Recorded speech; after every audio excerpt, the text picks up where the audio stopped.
Thank you. Are there any corrections for the journal? I have no corrections this morning, sir. Are there any messages, reports, or announcements? There are, Mr. President. Amendments to be printed from Senator Bostard to LB 1300. That's all I have at this time. Thank you, Mr. Clerk. Senator Albright would like to recognize our physician of the day, Dr. Dave Holting of Pender. Please stand and be recognized by your Nebraska Legislature.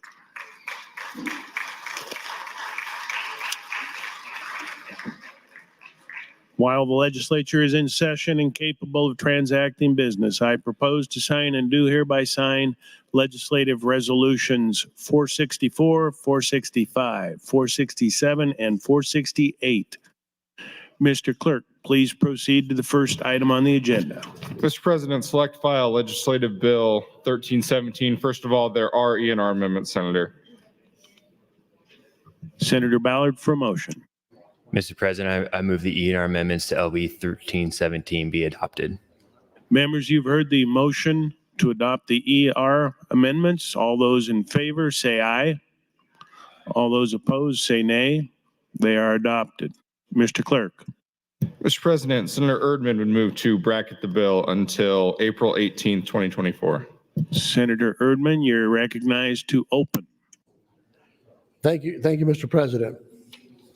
So this morning, we're going to visit about 1317, and I had brought a discussion about American Buy American to be in our EV chargers. And so I was informed that there would be an amendment that would be brought to make sure that we're protecting the security of the United States by not having these chargers hooked up to our infrastructure. I just seen the amendment this morning. I was informed that the amendment would be forthcoming. Just very seen it this morning about 8:30. I haven't had a chance to analyze that completely yet, but Senator Bostar has told me that that amendment is included in his amendment. That's his opinion. So we'll wait to see exactly whether that be the case or not, and then I'll decide what to do with my bracket motion. Thank you. Thank you, Senator Erdman. Senator Ibaugh would like to announce some guests in the North Balcony, 10th, 11th, and 12th graders from Maywood. Please stand and be recognized by your Nebraska Legislature.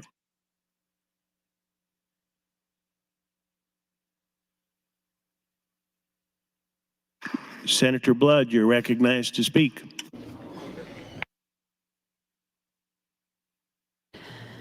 Thank you, Mr. President. I stand in support of the bracket motion and have concerns about multiple things in this bill, but the first thing that I have concern about is LB 863 that was folded into this bill.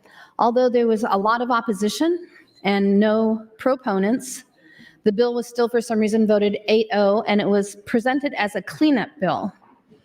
What it actually does is it eliminates LB 38 that was approved by the very same committee the previous year. LB 38 was in reference to federal retirement and taxation. And it was done in response to the fact that we went ahead and took taxation off of people that were paying Social Security, as it should have been. But this was a group of people that were left out.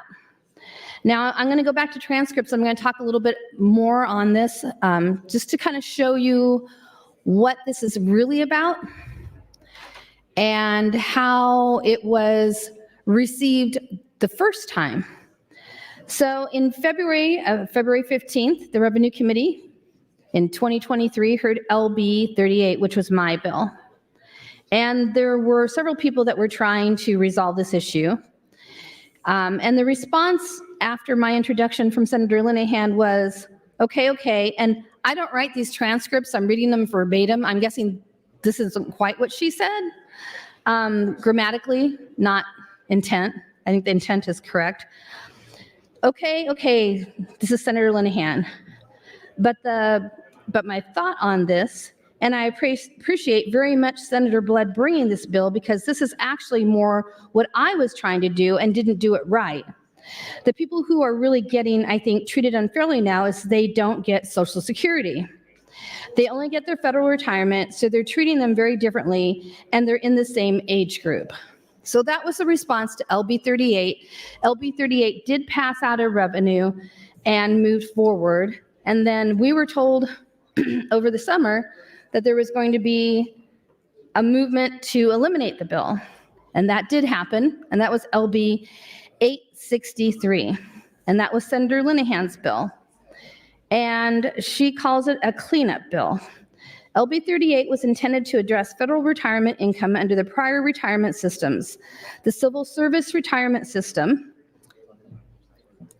which did not contribute to Social Security and was not deductible under any portion of the retirement income from Nebraska state income taxes. Individuals that were under that system were put on a level playing field with those who could already deduct Social Security. However, by including those under the federal employment retirement system, the current retirement system, those individuals now have an extra or additional item they can deduct from their state income tax. With Social Security now being 100% deductible from state income tax of this year, this bill rebalances everyone to be able to deduct the same level from the state income taxes. So basically what she did is she disallowed them the ability, even though they can't pay into Social Security because they aren't given that ability, to have the same level of deduction. And if you listen to the people who came and testified against it, and there were many, they better explain why this is a problem. Good afternoon, Vice Chairman and members of the Revenue Committee and Chairman of the Revenue Committee. I'm here today to testify in opposition of LB 863. My name is Harold Clegg. I'm the president of the National Active and Retired Employees Association, Nebraska. NARF is a dedicated protective enhancing the earned pay retirement, health benefits for federal employees, retirees, and their survivors. We're disappointed to see the change in how federal annuities would be taxed. You know, I testified at the committee hearing on LB 38 last year to help explain the different retirements, and you, this committee, approved it, LB 38, to be amended into AM 906, which became LB 754, and you voted 8-0. So you know what? What happened? What changed? You know, yeah, since '87, new federal employees are retired under the FERS system is a combination of Social Security, and you know, it's a mix. But the biggest question is the federal annuity portion of each system is reported on the same CSA 1099R. So you get your statement for what you received in federal benefits. There's no way to determine whether you are a CSRS or a FERS with that.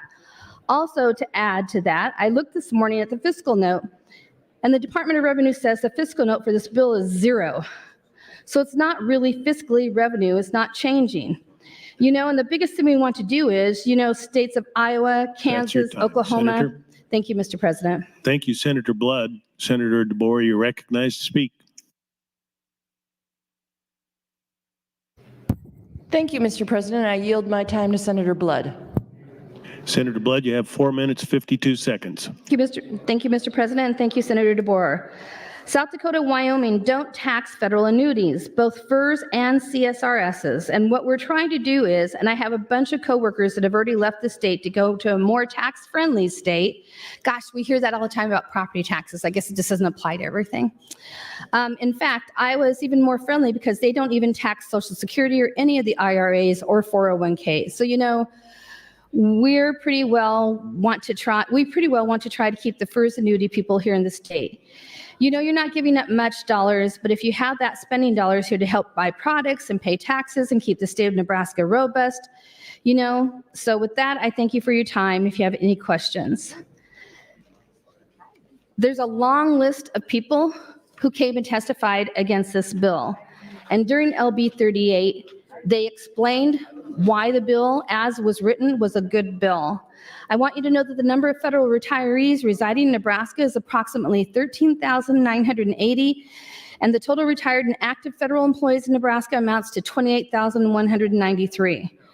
Nebraska's top 5 employers include the United States Postal Service and the Department of Defense, not to mention the close to 1,400 federal employees involved in Nebraska Ag.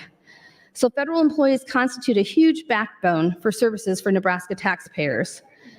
Federal retirees that began working for a federal agency before 1984 are covered by the CSRS, or the Civil Service Retirement System. This retirement system requires them to pay 7%. It requires them to pay 7% into the system, but are not covered by Social Security.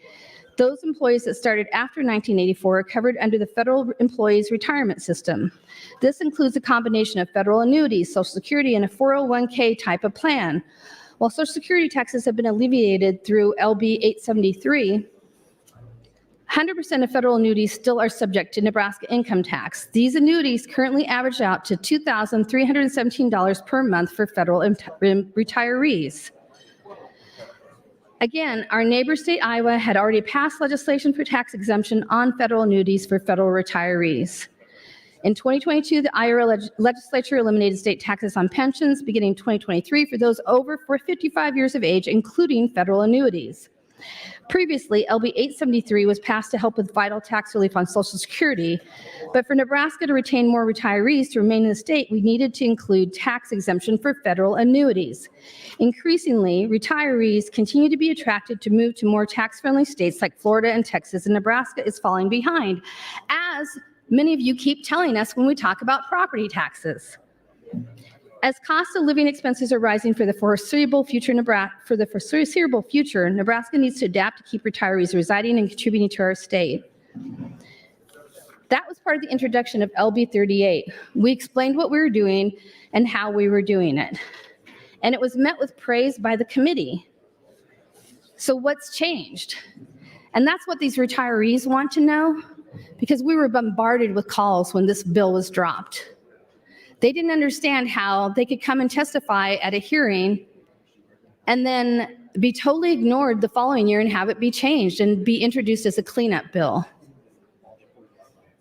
We have a lot more information we're going to share. It's really a shame more people aren't listening, that we have people chatting, because I think this is an important issue. I think many of you, especially for our folks that are retired military, you know federal employees. 1 minute.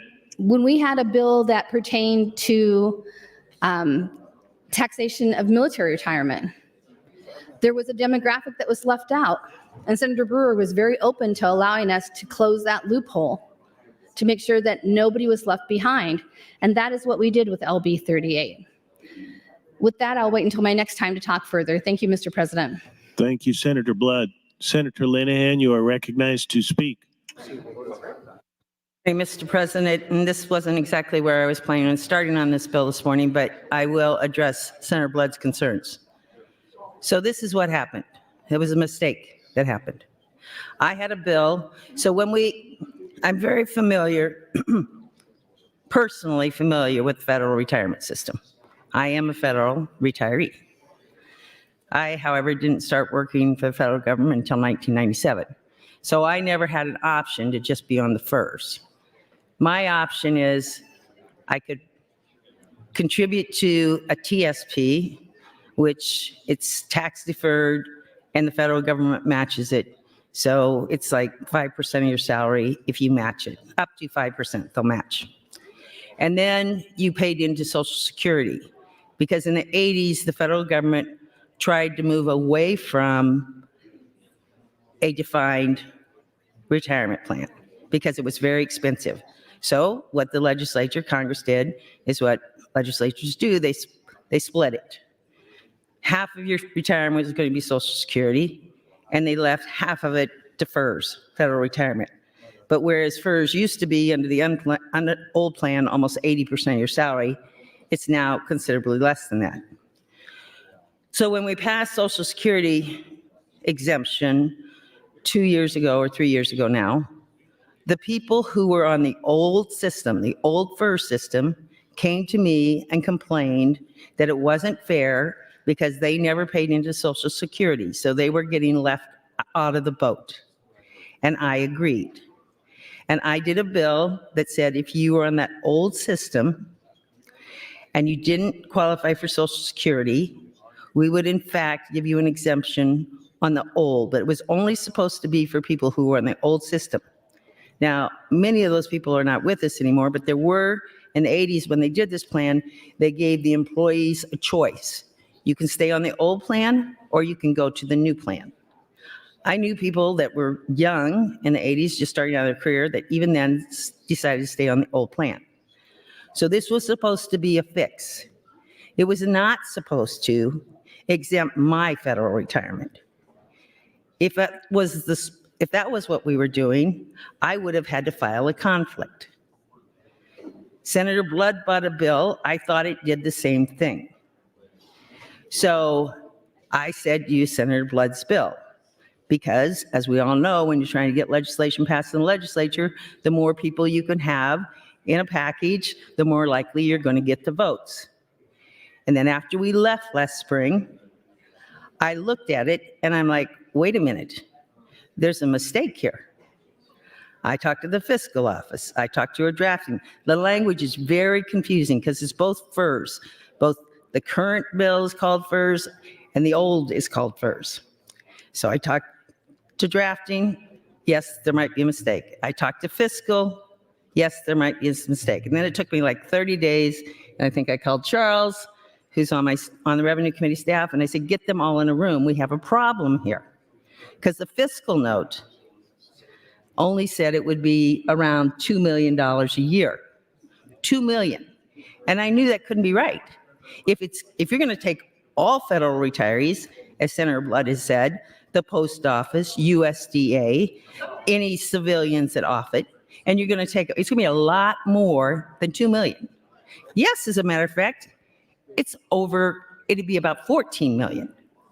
So we passed the bill last year that wasn't what the chair of the committee, 1 minute. nor the committee thought we were doing. And this is clearly to fix that. I know that everybody would like not to pay taxes on their retirement, and I'm fine if this legislature goes that way. But the two examples Senator Blood used, Wyoming doesn't have income taxes, so that's kind of a false comparison. And I'm familiar with Colorado, but Colorado also caps what you cannot pay in your retirement.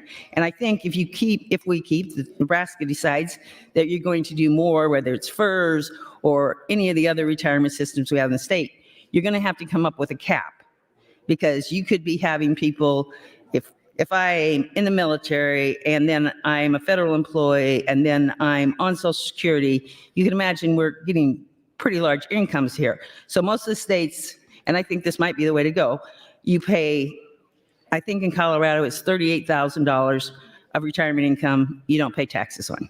That's your time, Thank Senator. you, Mr. President. Thank you, Senator Linehan. Senator Blood, you're recognized to speak. Thank you, Mr. President. Fellow senators, I still stand in support of the bracket. This is one of many bills I have issues with in this package. I'm going to say something, I'm not sure how to say it without sounding unkind, but to me, what I just heard is the committee didn't do their job. Because Senator Linehan, again, praised this bill, said it was written better than her bill, and I have my actual introduction and transcripts where I clearly said that we were eliminating state taxes on pensions. Beginning 2023 for those over 55 years of age, including federal annuities. I said what the bill did. I don't understand why there's so much confusion and how the bill was supposedly written wrong. Because if that was indeed the case, then that was the committee's job. Should it have been capped, the committee could have done an amendment. But instead, I was told it was a great bill. And I found out about all of these meetings, none of which I was invited to, none of which I was informed of by Senator Linehan's office or anybody in the Revenue Committee. I don't know if they were actually involved in these meetings, but I found out about it from retirees who'd heard it through the grapevine.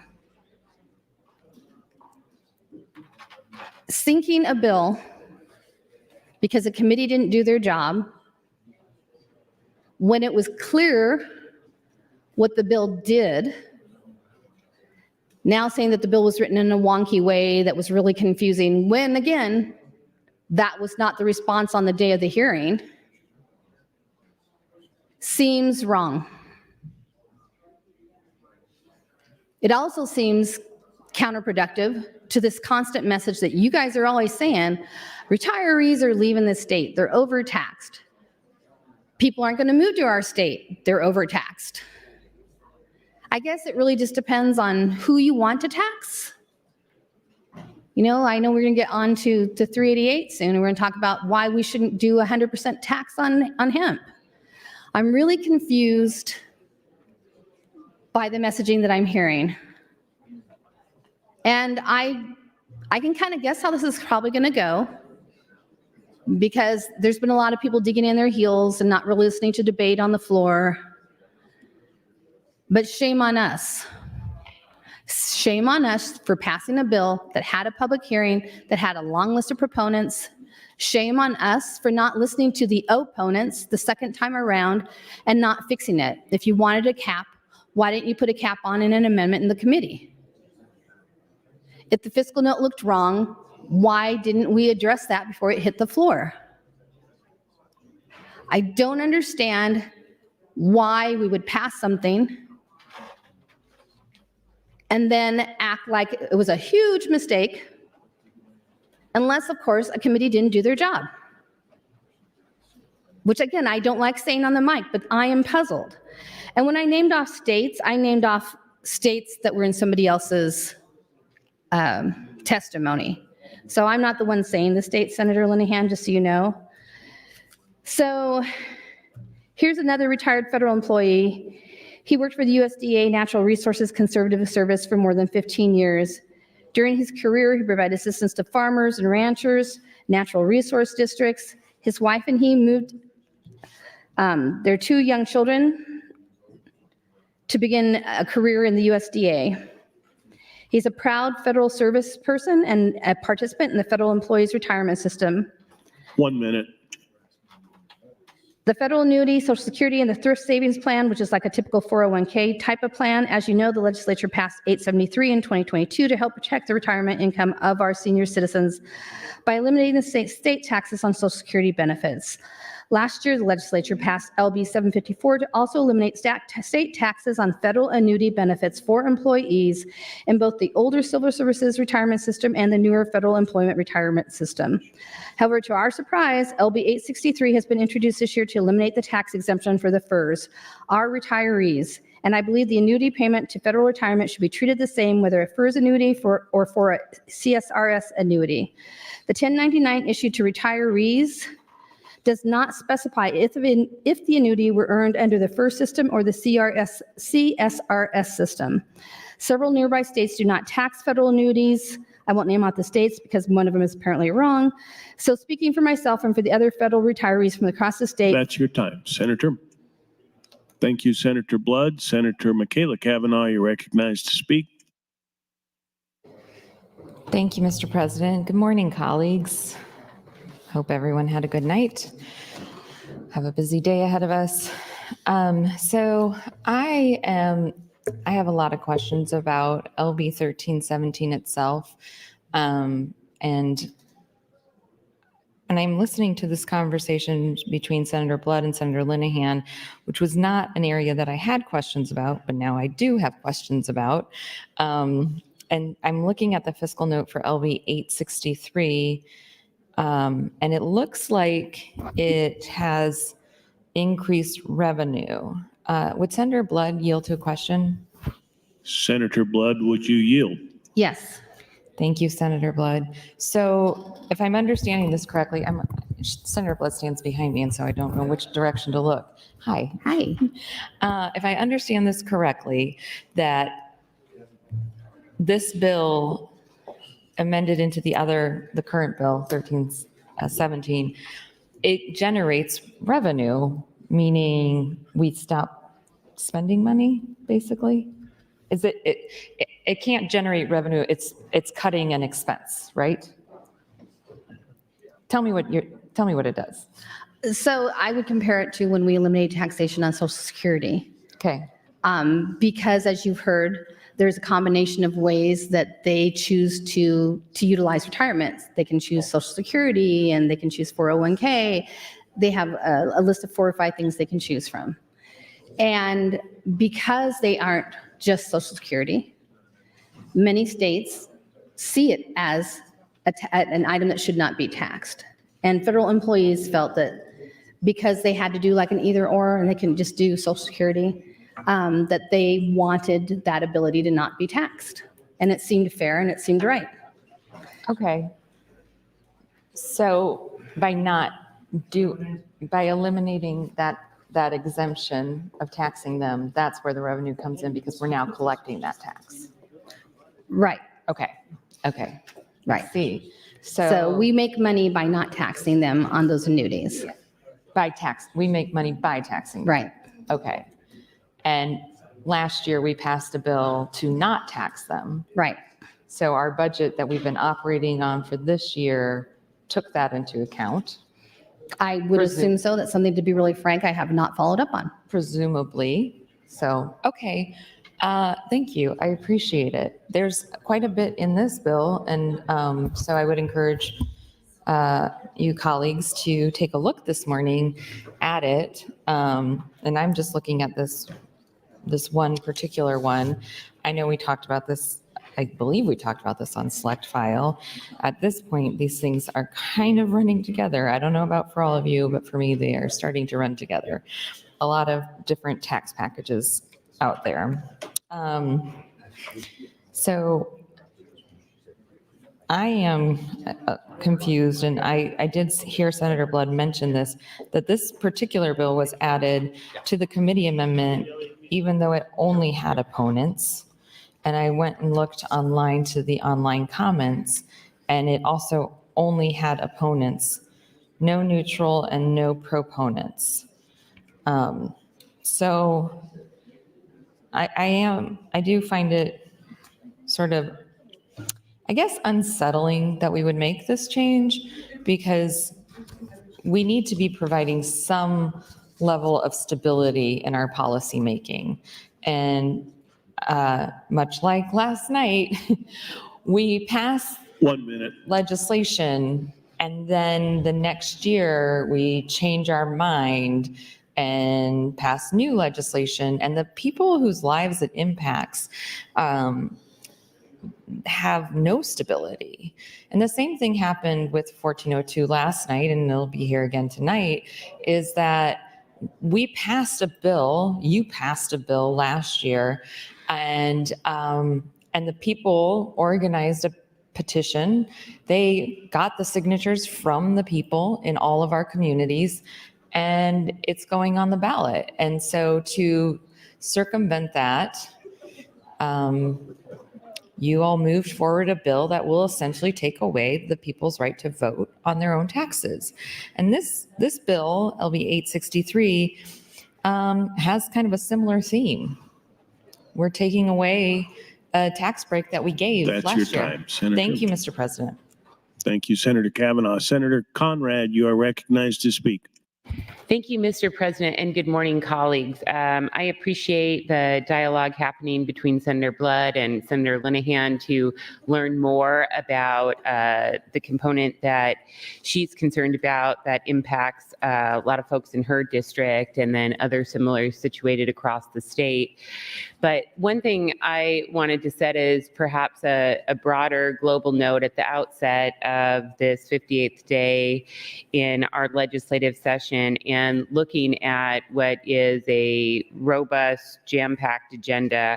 I appreciate and understand that there's always a lot of frenetic activity, particularly towards the end of session when time is constrained and deals need to be cut and people are looking for a path forward on their various proposals and priorities. And this is probably a point in the session where things start to feel and look a little bit messy and a little bit fraught. And that's one thing, just as I was trying to prepare for today, looking at the agenda, looking at some of the complex amendments that were filed on the consequential bills before us, and having an opportunity to connect with constituents, with business leaders, with schools, to assess the fiscal implications and the policy implications. I guess I want to put this out there, and if folks have general ideas that they would like to respond to, I think it would be appreciated to help us understand maybe where we're going, what the end game is here. There's no less than 6 very consequential tax bills before us on the agenda today. And I asked similar questions during the tax debates last year. But my question today is, what is the goal? Where are we headed here? What are the revenue targets that we are seeking to hit? What does that mean for businesses? What does that mean for schools? What does that mean for average families? Are these tax proposals equitable? Are they sustainable? Are they affordable? And how do they fit into our shared goals of continuing the good life for the majority of Nebraskans through strong infrastructure, through economic development, through education, through stewardship of our natural resources, through support for our ag industry? I know it's sometimes hard to take a step back and look at the bigger picture when we're involved in the minutia of putting together the technical aspects of these different parts and trying to make it work from a political perspective, which I know is another layer on top of things here. But as I'm trying to assess kind of where we are in terms of whether or not these are bills that represent good policy, I don't know what the ultimate goal is from the leadership in the state, whether that emanates from the majority of senators in the legislature or from the governor's office. I appreciate and understand that there's been a consistent laser-like focus to quote unquote reduce property tax burden, which of course we all share. But there's no doubt that we have different solutions and ideas about how to get there. And I'm just not clear at this stage in the debate how our decisions, thank you, Mr. President, on these various measures advance good policy. And if we have done the projections to think through the short, mid, and long-term implications of what this means for our state, and for our constituents, and for our businesses, and for ag, and for schools. I'm not sure with the moving parts that are coming forward and were presented last night in a significant and complex amendment, particularly on LB 388, that we've had the time to run the numbers. And of course, people can still come down on whatever side they think is best for their constituents or for the state. But I do want to just add a point of caution that I don't think we have a clear sense or a clear baseline that we're working from together about what those implications are. And that's why you're sensing a great, thank you, Mr. President. Thank you, Senator Conrad. Senator Linehan, you're recognized to speak. Thank you, Mr. President. Good morning again, colleagues. And I'm going to go back first to Senator Blood's concerns here this morning, and then I will respond to Senator Conrad's, which are all very good questions. I've got, I think, shuffling papers running around. I think I've got pages distributing the two fiscal notes from Senator Blood's bill and from the fiscal note that the committee used, the Revenue Committee used last year to do the bill that we're talking about this morning. The Revenue Committee does a good job. I'm very proud of the Revenue Committee. We worked very hard and we've gotten a lot done. And we have to depend on the fiscal notes. Senator Blood, will you yield for a question? Senator Blood, would you yield? Yes. Senator Blood, do you agree that as committees, we have to depend on what the fiscal notes say, right? I think we depend on them, but we should question them if we have concerns with them. Trust me, you can ask the fiscal office. I question them quite a bit. But thank you, Senator Blood, when I got a fiscal note back that said this was going to be $2 million, I thought that looked reasonable because there aren't that many people that are on the old FERS system. And I think we're completely missing the fact that if you're on the new FERS system, which I am, you get Social Security, you qualify for Social Security, and you don't have to pay taxes on it. This idea that somehow we left the new FERS people out of the deal, that's just not true. They don't pay any Social Security taxes on their retirement Social Security income.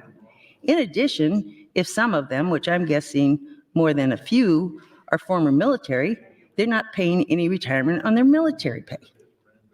So to come forward now and say they shouldn't, I agree. If we want to have a bill next year, I won't be here, whoever's in charge of revenue, legislature, come back and have a bill where you let nobody pays on X number of dollars of the retirement income. That's what a lot of states do to keep retirees in.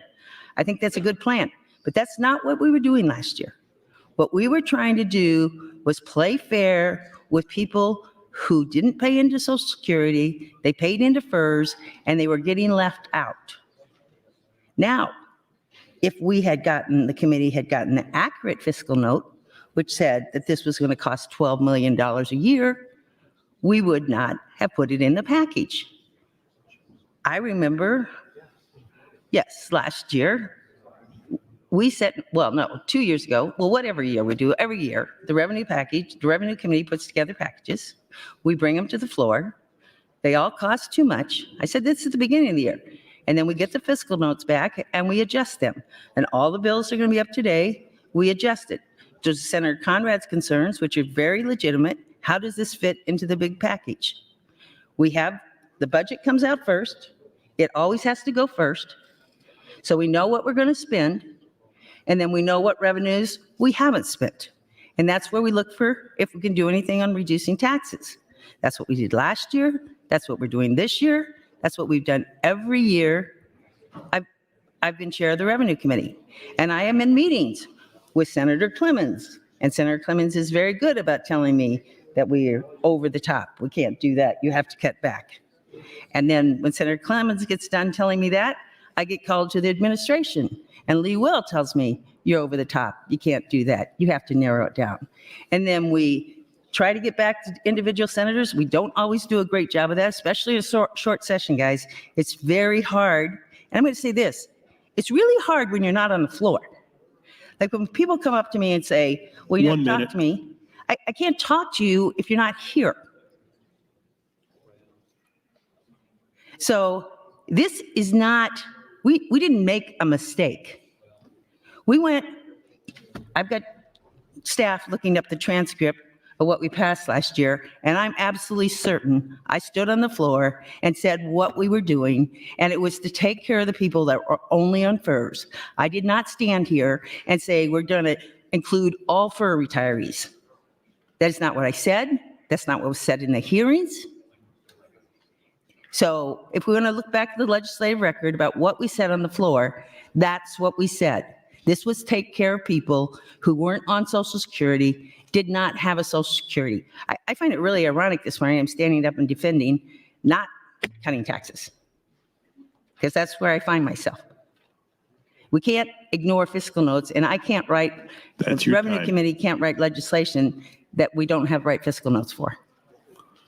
Thank you, Senator Linehan. Senator Erdman, you are recognized to speak. Thank you, Mr. President. I've been working with Senator Bostar trying to figure out where the amendment may be and how we go forward. And he has showed me that the amendment is in Senator Von Grillen's amendment. I think it's 3447. That hasn't come up yet, but it is in there. I take exception to one issue in that amendment, and I've dropped a floor amendment to fix that. And I'll give you a heads up what it is. It's on page 4, line 5 on 3470, 3447, I think the number is. And line 5 says, the governor may waive these requirements. These requirements that we're putting in place is they must buy parts from American-made industry or those countries that are on the list. And so I'm okay with the amendment except for that part. We have two distinct branches or three distinct branches of government. I don't think that we pass this amendment and then give the authority for the governor to strike it. So I have an amendment to strike that part of that amendment. I think that will be agreed to by Senator Von Grillen and Senator Bostar.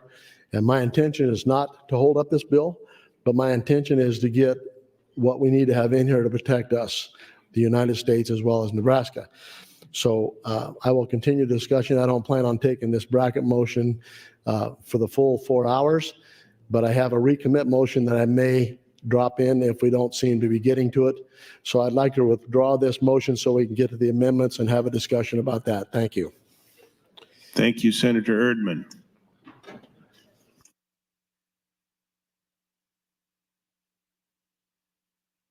Without objection, it is withdrawn. Senator Merman would like to announce some guests in the north balcony, 12th graders from Holdridge High School, and please stand and be recognized by your Nebraska Legislature.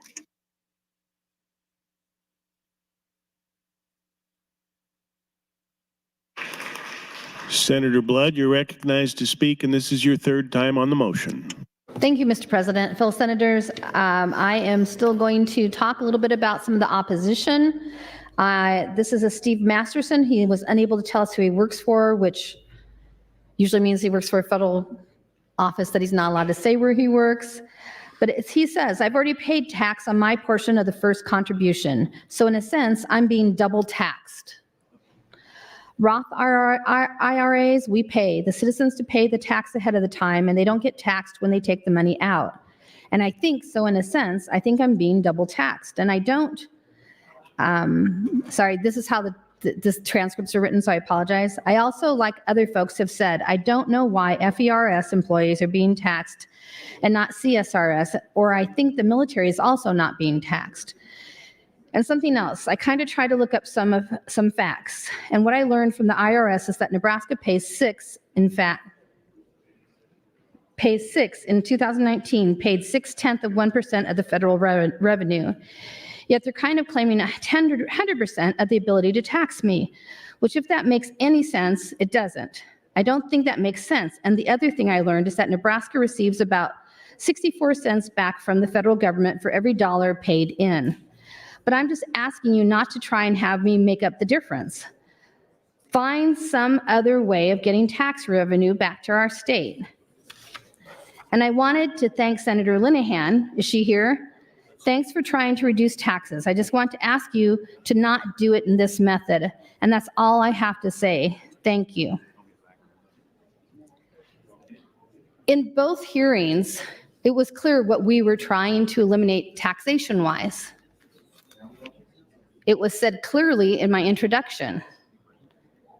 When it comes to fiscal notes, I have to say that when I sit on a committee, if a fiscal note doesn't look right, then I take it to the fiscal office and I ask them, hey, can you justify this? I don't understand this.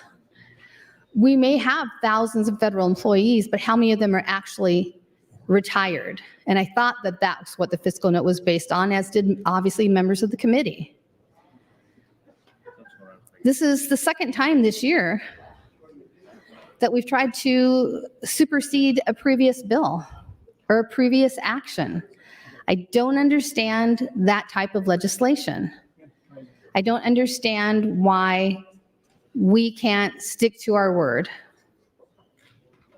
Now, I know that there's a lot of things on the underlying bill that people have issues with, that we're going to be talking about this for a long time, but I wanted the federal employees who had celebrated the fact that they finally had taxation eliminated on a deal they made with the federal government and actually the state government as well, that I was going to fight for it because this makes no sense. We're going to give you something and then take it back. And I don't understand why nobody came to talk to me since that was my bill originally. I don't understand the purpose of that, to hear things secondhand, hear it through the grapevine, and hear it from Nebraskans who were up in arms and troubled by this. Again, if you look at both bills,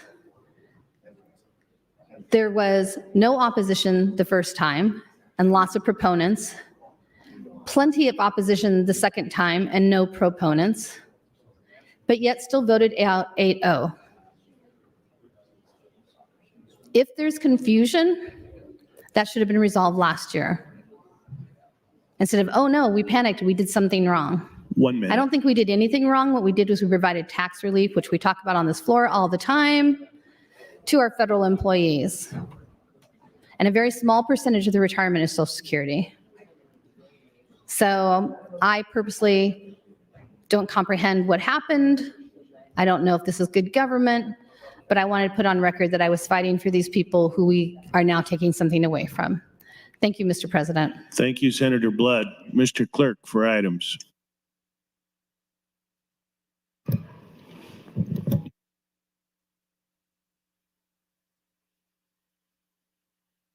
Next item on the bill, Mr. Clerk. Thank you, Mr. President. Senator Linehan, I have MO 1350 to recommit the bill with a note that you would withdraw. Without objection, it is withdrawn. In that case, Mr. President, Senator Hansen would move to amend with AM 3362. Senator Hansen, you're recognized to open. Thank you, Mr. President. AM 3362, I wouldn't say is a simple amendment, but it kind of is. It came out of Revenue Committee 8-0. It didn't have any opposition. It has to do with clarifying gold and silver in statute when it comes to coins. Right now, bullion is defined in the state of Nebraska. That has to do with bars and ingots and commemorative medallions. We are now just including coins, notes, leaf, foil, film, because there's different ways people purchase gold and silver in the state of Nebraska. So this is including that as part of bullion. So it's kind of more of a definition change or an inclusion in definition. We also include a definition of central bank digital currency. Some of you might remember that Senator Clements also did this as well in a different area of statute when it came to banking. This has to do with defining central bank digital currency using very similar language that he used in this area of statute. And money does not include central bank digital currency. We also have that clarified in statute. Several states have introduced and progressed legislation similar to this. These states include Georgia, Iowa, Kansas, Mississippi, Oklahoma, and West Virginia. Georgia recently held a hearing on their bill. Iowa, Kansas, and Oklahoma have passed their respective measures out of subcommittees and full committees. This was amended in committee to make sure that we do not include gold and silver as excluding it from capital gains when it comes to retirement. So those will still be included, capital gain, nets, and losses when it comes to retirement plans. So it's modeled after an amendment inserted in the Kansas bill before it passed out of committee. The language would ensure that this exemption would not apply to capital gains or losses experienced from sale of gold and silver bullion as a result of taxable distributions from any retirement plan account. So just that in essence is what the amendment includes. And like I said, again, it got voted out 8-0 and there was no opposition during the hearing. Thank you, Mr. President. Thank you, Senator Hansen. Senator Kauff has some guests in the north balcony. Fourth graders from St. Stephen the Martyr in Omaha. Please stand and be recognized by your Nebraska Legislature.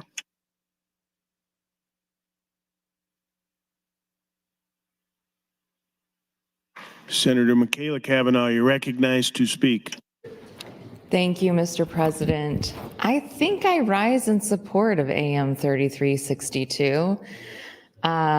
Senator Hansen did come over to talk to me about it, and I have not that strong of feelings about gold and silver. They're nice, they're pretty. They can be pretty. I think some wars have been fought over them. So, you know, this does seem like a reasonable fix to this or change to this bill. So I'm probably not going to say too much more about it, except that, yeah, gold and silver bullion. Would Senator Hansen yield to a question? Senator Hansen, would you yield to a question? Yes. What is the history of the word bullion? Usually I'm pretty astute in definition and language in my bills that I am unfamiliar with. Okay. Well, are you familiar with a show called Way with Words? I don't think so. It's on no. public radio. It's a fantastic program. And maybe we should call into them and ask them for the history of the word bullion. We could. We should. And this is a momentous event when you and I actually agree on a bill. So this is actually pretty good. And I full-throatedly agree with AM 3362. I don't know if I could agree with it anymore. All right, good. So thank you. Thanks for yielding to my question. Thank you.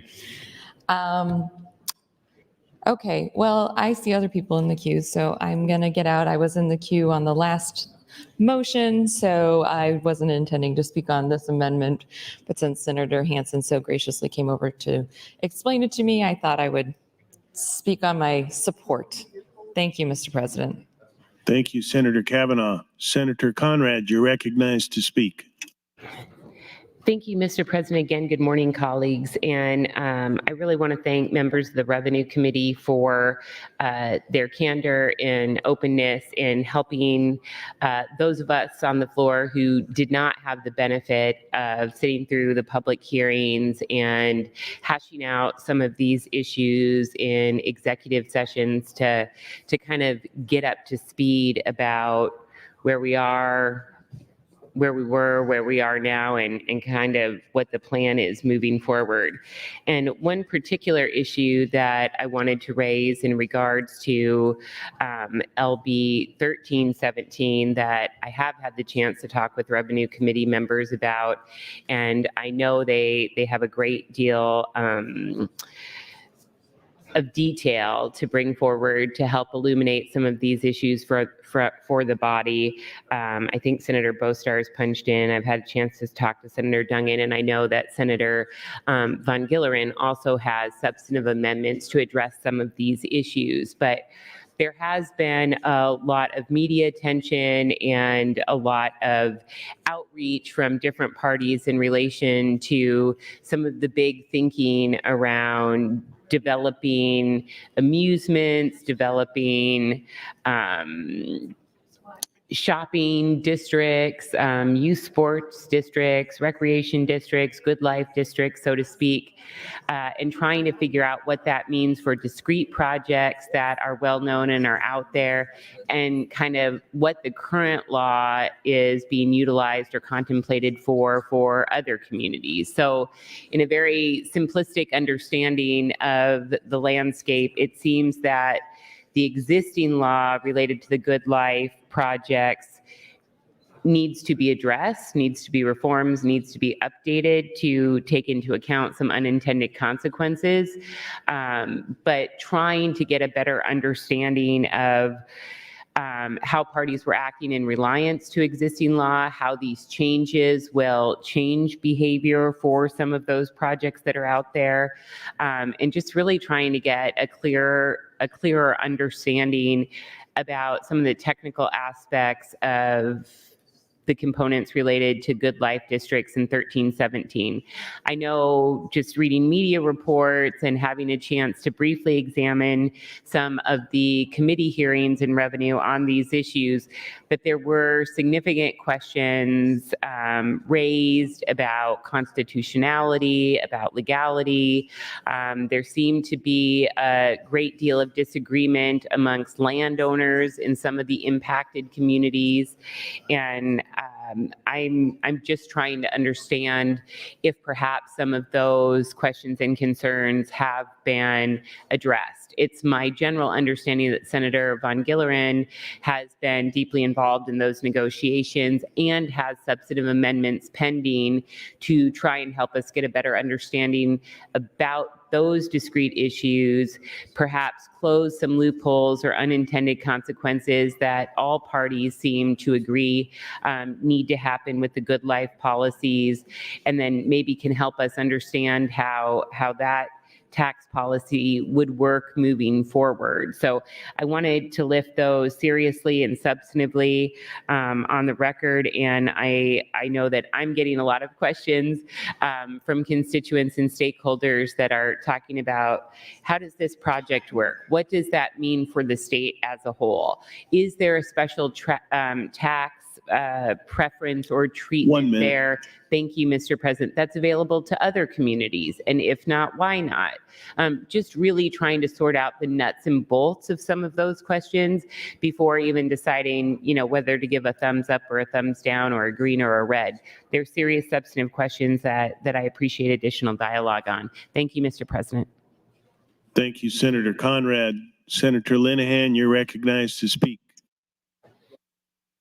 I'll be short on this. I just want to go back to this first situation. I've got staff looking for the floor debate that we had last year, and when I get it, I will hand it out. But I know on the floor debate, I was very clear that this was for people who were on the old system, not on Social Security. And as far as Social Security is not near as much as their first retirement, I know personally how this works, and they're about equal. So it is not, and if you're in upper income levels, as we all know, Social Security goes out depending on how much you make and how much you pay in. Same with FERS, they're about equal. So I don't think it's fair to say that we're being unfair to these people. And when I have that, which we're looking for, when I have the floor debate and my opening explaining it, I think it'll be very clear what we were trying to do. So hopefully now you've got the fiscal notes and understand why it's really important we get this passed this morning, because it was going back to Senator Conrad, being careful and looking at the numbers, making sure we have money to pay for things. We did not pass a $12 million fiscal note. We passed a $2 million fiscal note. That's what we said we were doing. That was what was on the green sheet. That's our Bible about this time of the year. So I am sorry that people thought we did something we didn't do or didn't mean to do. And I saw this in June. I knew in July we had to fix it. I don't know that we didn't call Senator Blood's office. I didn't think Senator Blood thought we did that, frankly. None of the conversations we had said that's what we were doing. Thank you, Mr. President. Thank you, Senator Linehan. Senator Bostar, you're recognized to speak. Thank you, Mr. President. And thank you, colleagues, for the conversation we've been having so far this morning. I just wanted to briefly kind of follow up on what Senator Conrad was speaking to relating to the Good Life districts. So last year, we put in statute the enacting legislation for the creation of Good Life districts. And we, at the time, wanted to ensure that we weren't creating an opportunity for only one entity or one developer or one project. So we made decisions with the creation of that law to ensure that eligibility would be broader than having a singular opportunity in the state. And needless to say, that was certainly accomplished. The problem is we opened the door too far. Where it stands now, essentially anything can be a Good Life district. And if you talk to folks about what's being proposed, there's a lot of stuff that you wouldn't necessarily have thought would have been the intent behind this initiative. And the benefits of the Good Life districts, which is the reduction in sales taxes, the benefits can be gained functionally without having to do much of any development.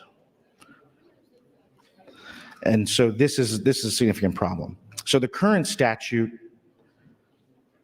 in my opinion, is broken. And I think that that's shared by most of the Revenue Committee. I won't speak for all of them, but our conversations in committee on this issue have certainly led me to believe that I think we're all in agreement that the current statute does not work well for the state of Nebraska.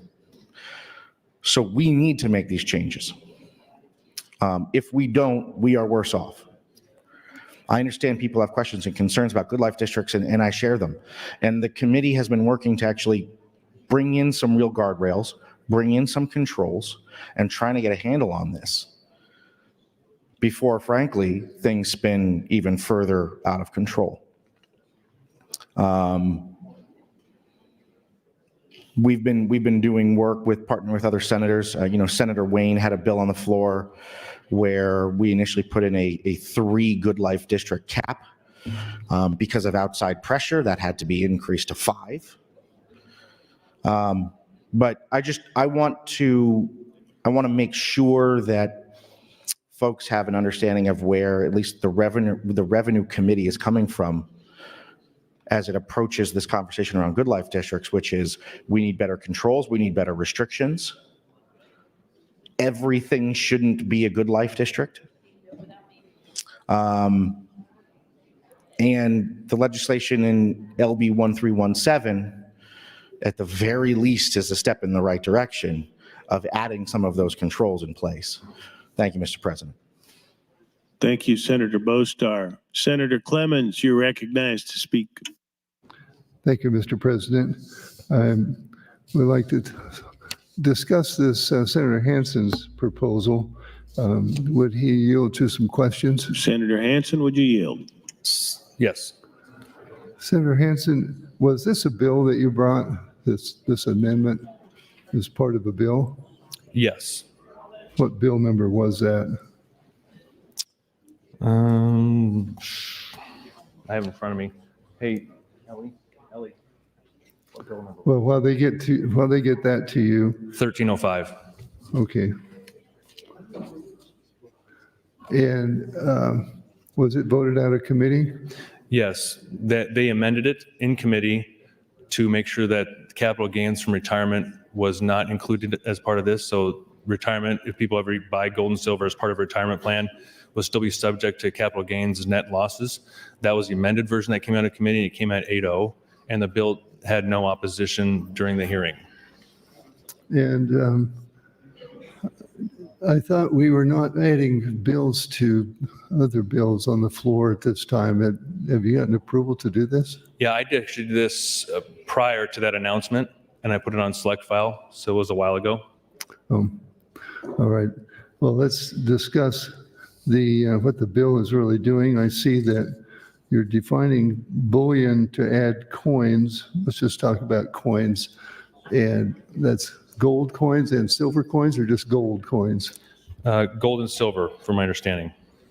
Oh, okay. Oh, I see. Gold, silver, platinum, palladium. Yes. All right. And a person having bullion that, well, is it legal to own bullion in these days? Yes. Prior, it wasn't. All right. That's what I thought. Then why are we adding coins as a definition of bullion? Sure. Coins, along with notes, leaf, foil, and film, have become a more popular version that people sometimes buy. Like if you go to coin stores, like I know there's some in Omaha where they sell different versions of gold and silver that you can buy. It just doesn't come in giant bars like from Fort Knox anymore. Some people buy it in coins and notes and leaf now. That would be like, say, a $20 gold piece from 1920. But it's worth $1,000 or whatever it's worth. Yeah, it could be. Yeah, or American Eagles that they sell now that the federal government makes. Oh, there are new ones that are made now? Yep. Every year they make new ones. American Eagles, silvers, or even 1/10 of an ounce or 100th of an ounce or 1,000th of an ounce gold coins now too. So if you invest in one of those and the value goes up and then you sell it, what does this bill do?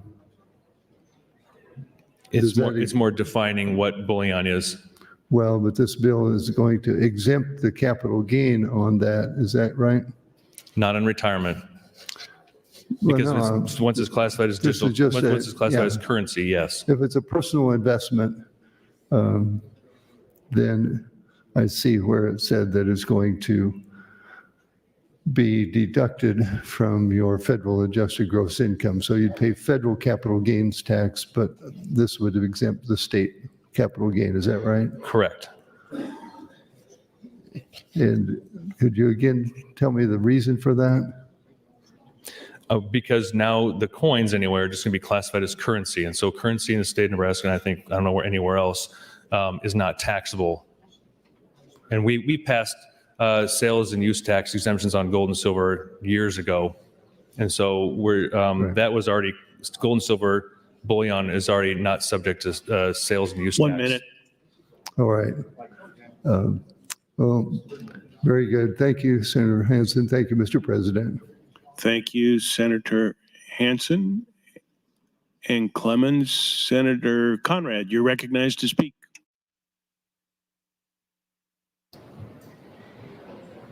Thank you, Mr. President, and good morning, colleagues.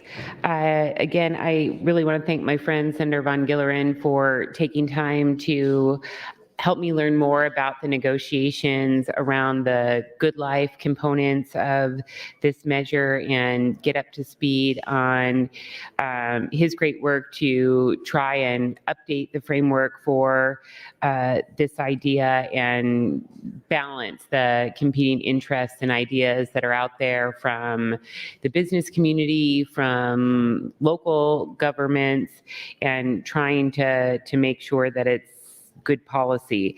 It seems that there's broad consensus that the Good Life proposal, as written, as it stands today in existing law, is unworkable and needs updates. And the work that he and other members of the Revenue Committee have been doing to try and provide a clearer, stronger framework to that proposal is appreciated. And I know he has substantive amendments up that we need to get to so that we can make those updates and adjustments. And I'm not particularly interested in wading into a battle between various and sundry developers, but I do want to make sure that community concerns and local control issues are being addressed, that we are addressing any concerns about unintended consequences for perhaps how communities are utilizing this program, and making sure that overall we have a clear understanding about what the state benefit is for preferential tax treatment for some of these different projects and ideas. And to be clear, as a parent who has just recently put their toes into the world of youth sports, I understand that there is a lot of revenue to be gained there. So I want to make sure that Nebraska is thinking big and creatively and innovatively about how we can create entertainment districts, districts that are attractive for families, either on staycation, residents here in Nebraska, or bringing in folks from surrounding states. And, you know, I'm open-minded to a lot of the general goals in that regard, but I do just want to make sure that we're thinking through the legal and policy issues, and also just have a clear understanding about some of the bottom line. I also appreciate the information that Senator Von Gillerin passed out to us this morning, trying to kind of walk through the different bills that are a part of this proposal and trying to get an update or an estimate on what the fiscal impact might mean. I saw, of course, that there was an updated fiscal note filed yesterday on this, which is complex and I'm working through. And I also know that the fiscal notes themselves can't be updated until we pass new amendments, or the fiscal office has a clear direction from the legislature about what the fiscal implications might mean. And for other members who are trying to get up to speed and stakeholders that are looking at this issue, it would be helpful, I think, if Revenue Committee members or Appropriations Committee members, and I know you might not be able to be super specific at this point in time. Thank you, Mr. President. But could just help the body understand what's the overall price tag? What's the fiscal impact if 317 moves forward with the proposed substantive amendments? And what does that mean for our bottom line and other priorities that are still pending on our agenda? So if folks could just help us get a general understanding about what we estimate the fiscal impact of this proposal to mean, how that works with our balanced budget constraints, and then how that works with other competing proposals. I think that would illuminate members' thinking on how to interface with the significant tax proposals before us today. Thank you, Mr. President. Thank you, Senator Conrad. Seeing no one else in the queue, Senator Hansen, you're recognized to close and waive closing. Members, the question is the adoption of AM 3362. All those in favor vote aye. All those opposed vote nay.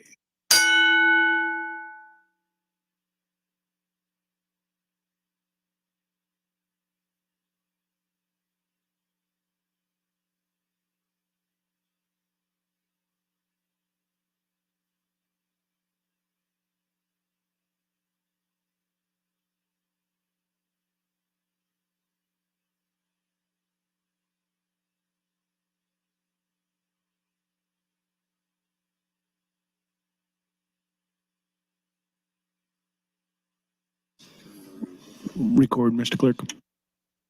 27 ayes, 5 nays on adoption of the amendment, Mr. President. AM 3362 is adopted. Mr. Clerk.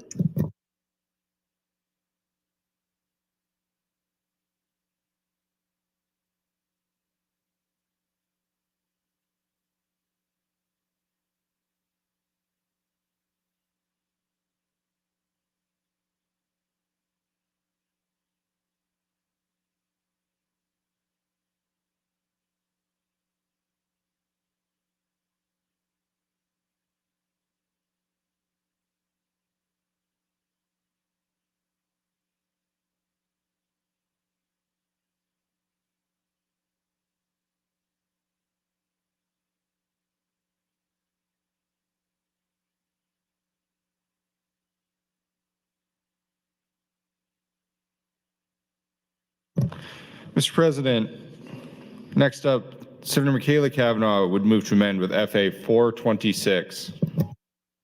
Senator Michaela Cavanaugh, you're recognized to speak.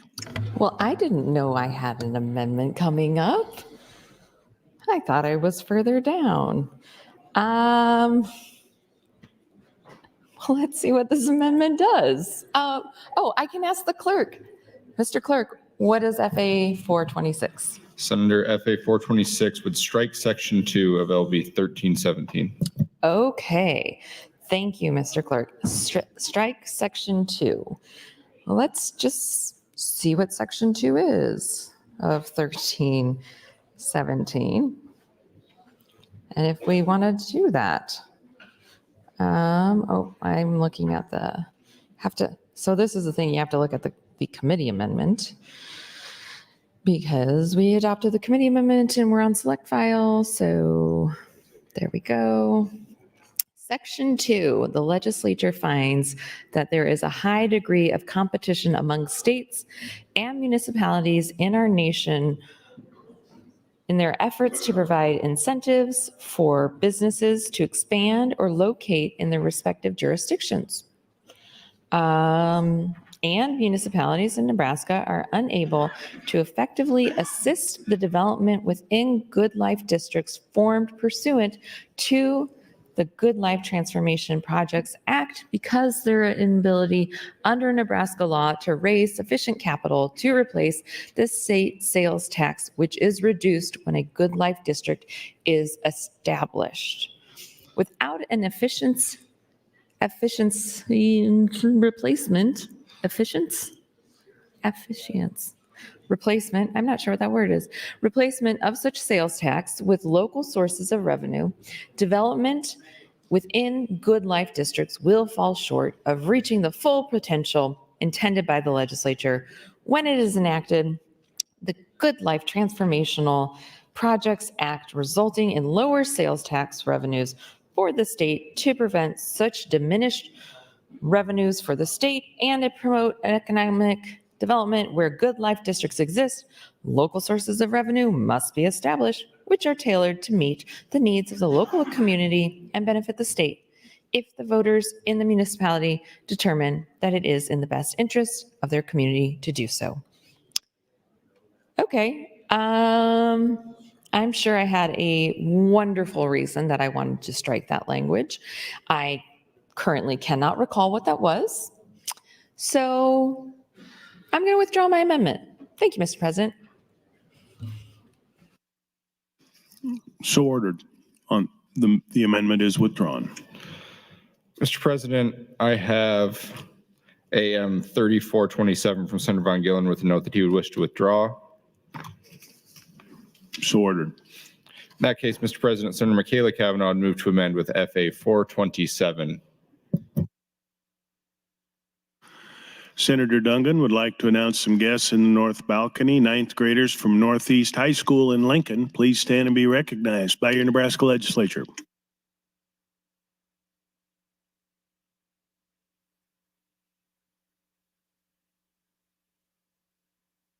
Senator Michaela Cavanaugh, you're recognized to open on your floor amendment.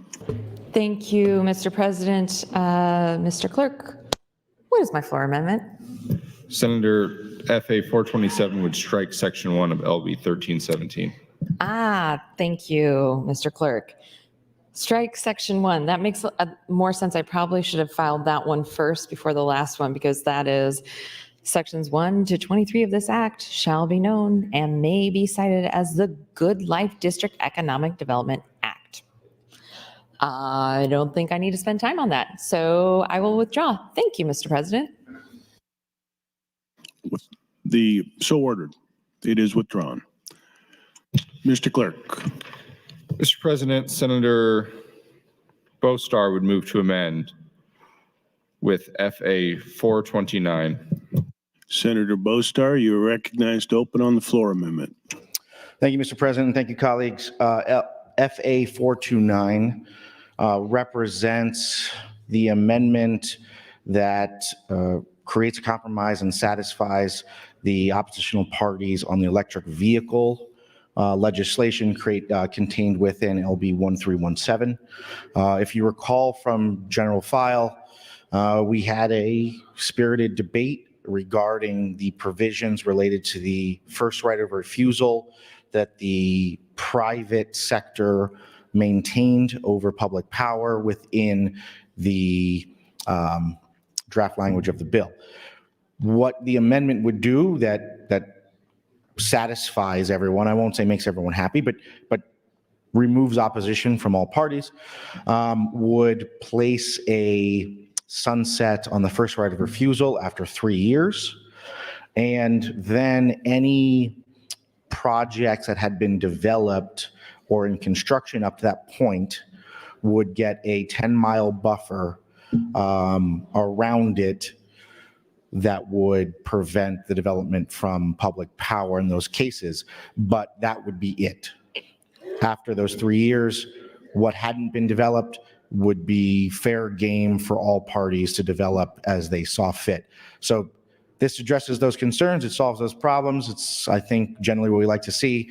So I would encourage your support for FA 429. Thank you. Thank you, Senator Bostar. Senator Conrad, you are recognized to speak. Thank you, Mr. President. Good morning again, colleagues. I want to again thank Revenue Committee members for taking the time off the mic and on the mic to help us all kind of get up to speed on the status of negotiations and what those policy proposals have resulted in, and as reflected by the various substantive amendments on this measure pending this morning. I just want to reiterate, there's no concerted effort, at least by me, to stop this bill. But when you look at a measure that has a title that is that long, and you look at a fiscal note that's 47 pages long, that's unusual, to say the least, for our policy process in Nebraska. Not casting dispersions, but just seeing technical components like that kind of pop up should not necessarily raise red flags, but should be pause for concern so that people can have a good understanding of the complexities of what are contained in these measures. It's my understanding that overall this measure will not have a negative fiscal impact on the state, but is meant to instead be a revenue generator, and that can be helpful to taking care of our other critical state programs and making sure that we have the resources and investments to carry those forward, and to making sure that we modernize and update our tax code as we continually do, to close loopholes, to make it more modern, to make it more competitive, to make it more workable. And it sounds like a lot of the components that are put together in LB 1317 are meant to do just that. So I also noticed, and I don't think that there's a floor amendment filed on this, but I know that Senator Bostar has worked really hard on one component in this legislation that I wanted to lift the body's attention to in relation, bless you, in relation to low-income housing and how that is valued and assessed and what that means, particularly in the city of Lincoln that has been struggling with this issue. It has been litigated. We recently received a decision back from the Supreme Court essentially saying that the matter was not ripe and we needed to have more policy work and preliminary steps before the court would weigh in. But knowing that the status quo provided, I think, a significant amount of unintended consequences to the development of low-income housing, we do need to get a resolution on that. And I know Senator Bostar and Revenue Committee members have worked very closely with home builders, with the City of Lincoln, with the Lancaster County, with Turk, with the People City Mission, and other folks that are trying to meet a significant community need by building that kind of housing, but are seeing some of those goals frustrated by how our tax law implicates their work. So I was just hoping that we could have a little bit more clarity on that point, and in recognition that if these policy resolutions are not adequate to address the situation, this could be an area that would see additional litigation in the future. And so it's ever more important that we do have a clear record of the legislature's intent in this regard. So I'd appreciate Senator Bostar, our Revenue Committee members, also speaking to that component, which I don't think is subject of a substantive amendment, and otherwise without the Q&A, we would not have the benefit of that dialogue. So thank you, Mr. President, and thank you to Senator Bostar and others who might be willing to share more information about the housing component. Thank you. Thank you, Senator Conrad. Senator Jacobson, you're recognized to speak. Thank you. I want to just speak a little bit to Senator Bostar's FA 429. I appreciate him bringing that amendment, and Senator Decay and Public Power and the motor fuels industry for reaching an agreement. I think it's a compromise. Definitely it's a compromise. I think nobody's happy with it, but they can live with it. So, but to just give you a little color, I think it's important to note that in Nebraska, we are a public power state. So the Nebraska Public Power District is the primary generator of power, and they wholesale that power to other areas, other districts that will then become retailers to, in their particular territories, to be able to sell electricity to you as a consumer to light your home and to your farms and ranches and so on. And then some of the cities out there have their own power generation, and they use that, of course, to sell to retail clients as well. However, the petroleum marketers, our people have historically been the ones who have refueled our cars and have built the infrastructure along the interstate in particular for truck stops and to be able to have inside sales, restrooms, restaurants, all those things, all those amenities for the traveler. So the federal NEVI funds are out there now. We are running out of time to commit to those NEVI funds. We have to use those funds within the next 5 years to invest in charging stations, particularly down the interstate corridor. Why is that important? Well, it's important because if we're going to be in Nebraska along I-80 and you've got people driving hybrids or in some cases total electric vehicles, they're going to need to charge along the way, and that's what the NEVI funds were really developed to do. So the question then becomes, who should build out these charging stations? These chargers are of different speeds. You've got the high-speed chargers, which could probably charge your vehicle in about 20 minutes. Those are the high-speed chargers, about $1 million to put those in. You can get the slow-speed chargers, which are the ones you can plug into your car overnight. So those would maybe work in a motel situation to where they could plug it in overnight and charge it there. So the question then becomes, who should be building these? Who has jurisdiction? Certainly Public Power would say, hey, we produce the power, we ought to be able to do it. Petroleum marketers, on the other hand, believe that, hey, we're the ones that are providing the infrastructure and the fueling for motor fuels, so why not us?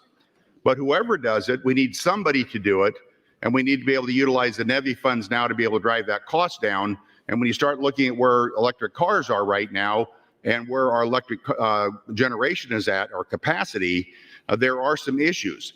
So if you're going to sink $1 million into a high-speed charger, you're going to want to make sure that there's nobody going to be too close to you that's going to divide the limited traffic that you're going to have. And so that's what the petroleum marketers are concerned about. They would like to, they have the infrastructure in place today.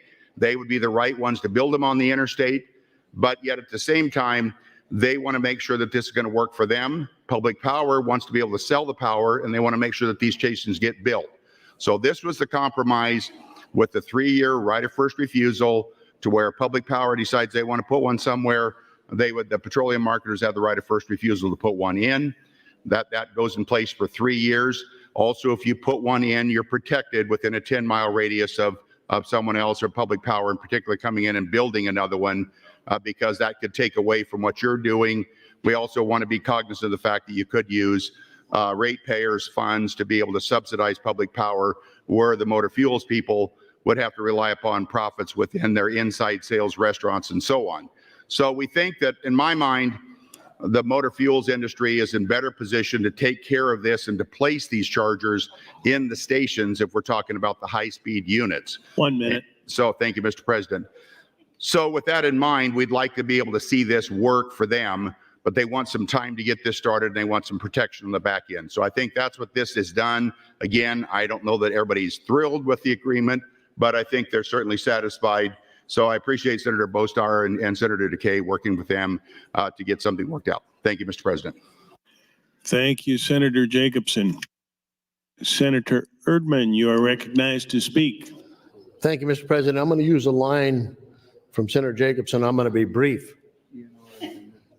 Okay. That got a laugh from some people. Here's the issue. This is a sunset. I've been here, let's see, today's 58, so 597 days in the legislature in the session. I can count on one finger the amount of bills that had a sunset that actually were sunset. So those of you that are going to continue, and some of you may be here when this sunset is supposed to be applicable, I'm not a betting man, but on this one, I would bet that it doesn't sunset.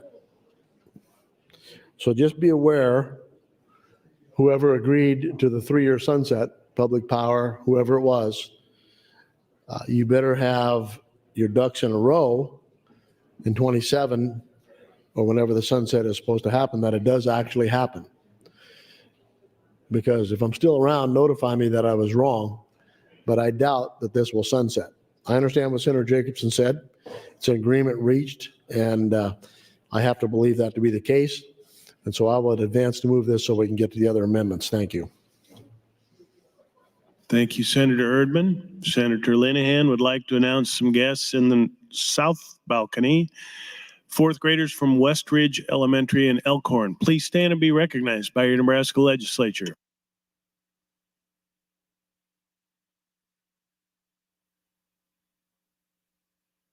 Senator Vargas, you're recognized to speak.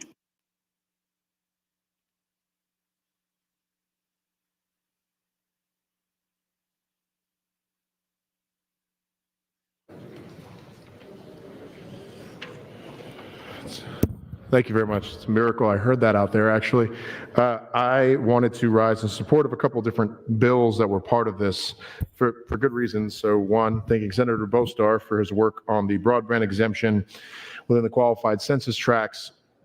I know there's no fiscal impact, but I think it's important to just call out that this, in particular, targeting qualified census tracts and lower income individuals from getting this broadband exemption locally is very, very good for lower income Nebraskans, and fits in with something that, unless you're in a qualified census tract right now, I think people forget that for individuals in a qualified census tracts, you are lower income, you are of higher poverty, you have higher under and unemployment.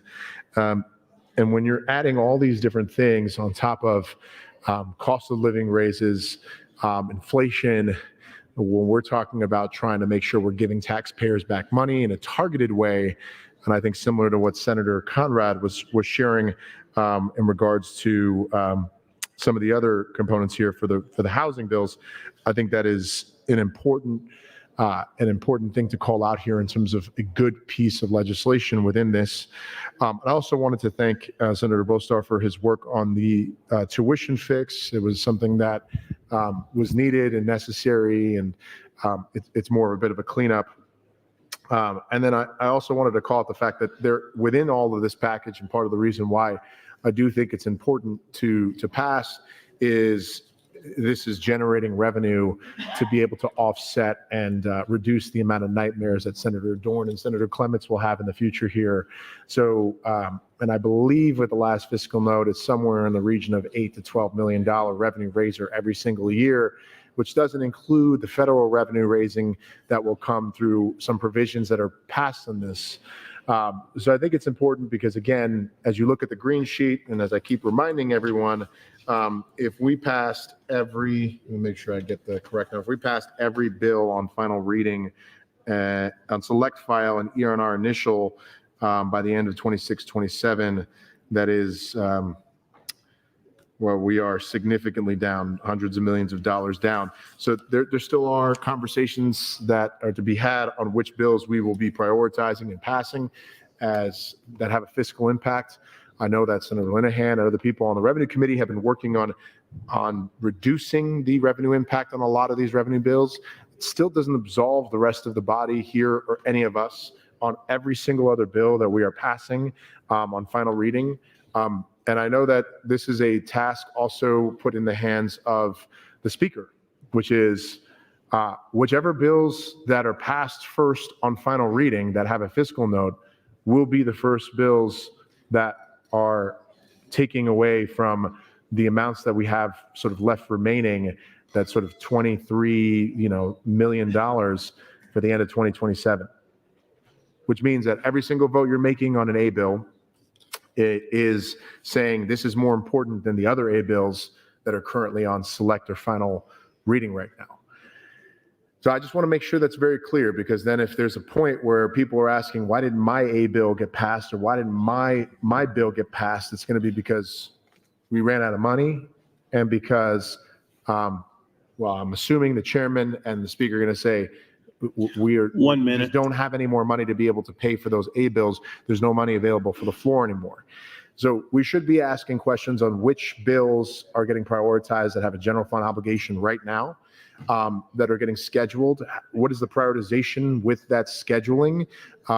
And are we focusing on bills that are just smaller FTE or fee processing bills that we should be passing that are small, or are these 500,000, million, 1.5 million general fund obligations? But I'm calling that out because I know we have been kind of moving along, supporting every single A bill, supporting moving bills. But at a certain point, people may be voting against their own interests in other bills that have a general fund obligation right now. And I want to make sure people are aware of that when you're voting for an A bill. So we will get to this point. I'm sort of also publicly charging our That's chair. your time, Thank Senator. you very much. Thank you, Senator Vargas. Senator Takei, you're recognized to speak. Thank you, Mr. President. Good morning, body. I'd just like to speak on behalf of FA 429 and urge your support for this amendment. There were a group of people that worked very hard to bring the amendment closer together. That would be fair for everybody involved. A lot of conversation took place behind the scenes yesterday, and I'd like to show my appreciation by thanking Senator Bostar and Senator Jacobson for their work on this, and to the parties involved for them being able to compromise to come together. I know not everybody got everything they wanted, but I think we came close to doing as well as we could with it. So I urge your support for FA 429. Thank you. Thank you, Senator Takei. Senator Conrad, you're recognized to speak.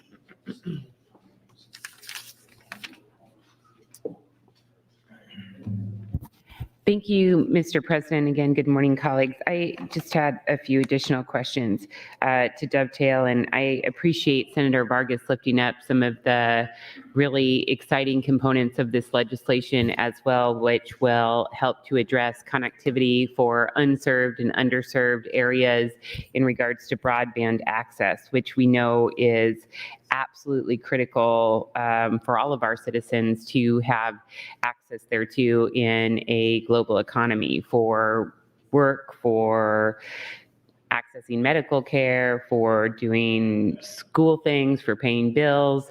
It's really challenging, if not impossible, to navigate daily life without access to reliable internet. So I think that can go a long way and is definitely important for a lot of our underserved areas.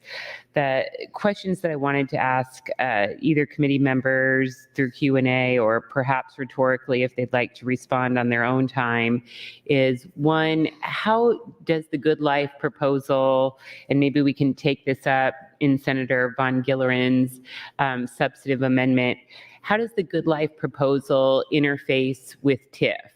Does it complement? Are there any sort of unintended consequences therein? I'm just trying to understand how the policy design works between a newer program like the Good Life District and existing programs like TIF, and what that means for the bottom line and advancing our shared goals. The other thing that I'm hoping is that perhaps Senator Bostar can just walk us through kind of what the current law is that's causing frustration for developers that are trying to do the right thing in increasing access to housing to help low-income families and populations, and how the changes in this law that's brought forward will take care of some of the issues that have been raised during our experience in litigation and recent Supreme Court decision as well. And I think that would be very helpful. The final point that I think Senator Vargas was right to mention, and going back and putting on my former appropriations hat, I just think that this might be an important point for education for the entirety of the body to kind of think through how these policy proposals impact the green sheet, and perhaps ask Senator Clements or other members of the Appropriations Committee to help the body understand how our balanced budget requirement works. Thankfully, Nebraska has a long-standing, thoughtful provision to ensure that we are good stewards of the taxpayer dollars, to make sure that we pay our bills, that we don't incur fiscal liabilities that we can't attend to. And I think that, in line with our overall policy approach to our finances, has helped us to take a conservative approach that has kept our financial position strong, whether that's looking at reserve, whether that's looking at retirement, whether that's looking at investments, whether that's looking at budgetary and tax-related issues. So I think it might be helpful, and I see Senator Dorn sitting there. Unfortunately for him, he's right in my line of sight. But if somebody would maybe just follow up on the points Senator Vargas rightly raised from an appropriations perspective, to help the body understand how, thank you, Mr. President, how the balanced budget component in our state constitution interfaces with our bottom line at this point in time. Does it come into play essentially when we set the biennial budget and in the first part of the biennium? Does it come into play now as we're making adjustments in the second year of the biennium? And then what does that mean for our treatment of the out years and those projections as well? I think just a 101 kind of explanation or understanding of those issues might be important to lift at this point in time. Thank you, Mr. President. Appreciate the time and look forward to any feedback from committee members who might be able to speak to those points. Thank you, Senator Conrad. Seeing no one else in the queue, Senator Bostar, you're recognized to close on the floor amendment. Thank you, Mr. President. And I am going to punch in. That way I'm up in the queue to speak to some of the element of the legislation that Senator Conrad we're talking about. But for right now, just to summarize, floor amendment 429 addresses the conflicts that existed between the public power entities and the petroleum marketers. And I think we had a good conversation on it. In particular, I really want to say that, this compromise wouldn't have happened without public power and the petroleum marketers, negotiating in good faith, as well as the real efforts of Senator Decay and Senator Jacobson. We wouldn't have gotten to this point without all of that coming together. So with that, colleagues, I would ask for your green vote on FA 429. Thank you, Mr. President. Thank you, Senator Bostar. Members, the question is the adoption of FA 429. All those in favor vote aye. All those opposed vote nay.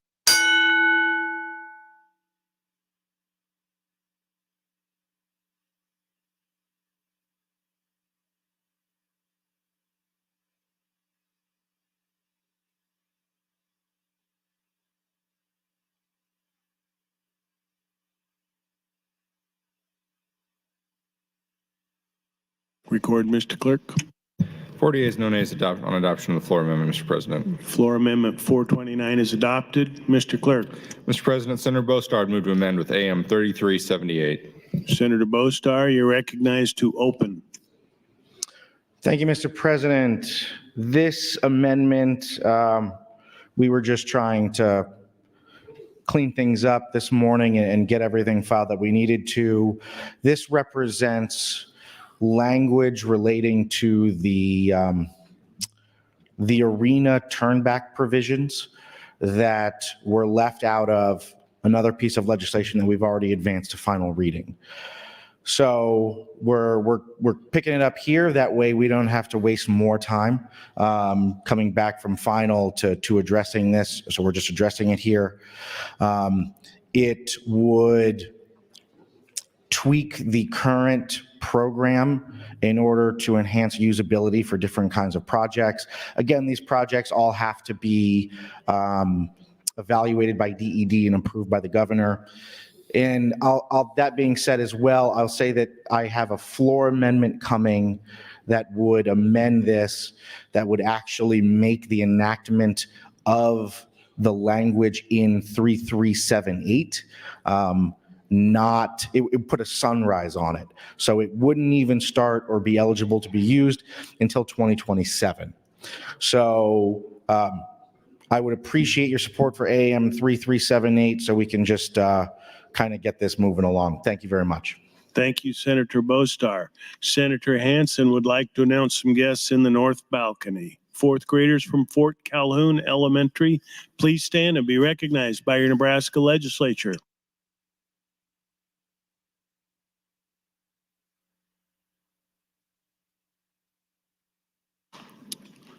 Mr. Clerk, for an amendment. Mr. President, Senator Bostar moved to amend the amendment with FA 434. Senator Bostar, you're recognized to open on FA 434. Thank you, Mr. President. Thank you again, colleagues. Like I said, FA 434 creates an enactment for AM 3378 and pushes that out to 2027. I'd appreciate your green vote on everything that's on the board. Thank you very much. Thank you, Senator Bostar. Returning to the queue, Senator Bostar, you're next in the queue. Thank you, Mr. President.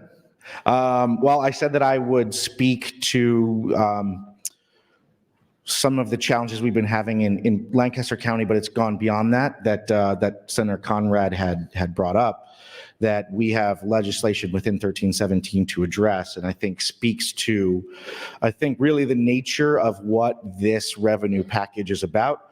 This is, in a lot of ways, a kind of a cleanup package, trying to update things, correct things, and make sure everything in statute is aligned with our intention. So that speaks to the good life districts, as I talked about earlier, right? The current statutes on the books don't work. Certainly don't work the way we intended, and I don't think don't work for Nebraska. So that's one.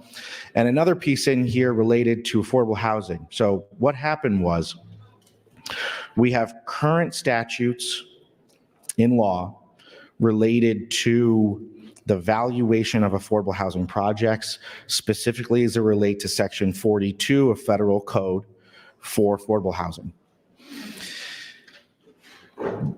The way our statute worked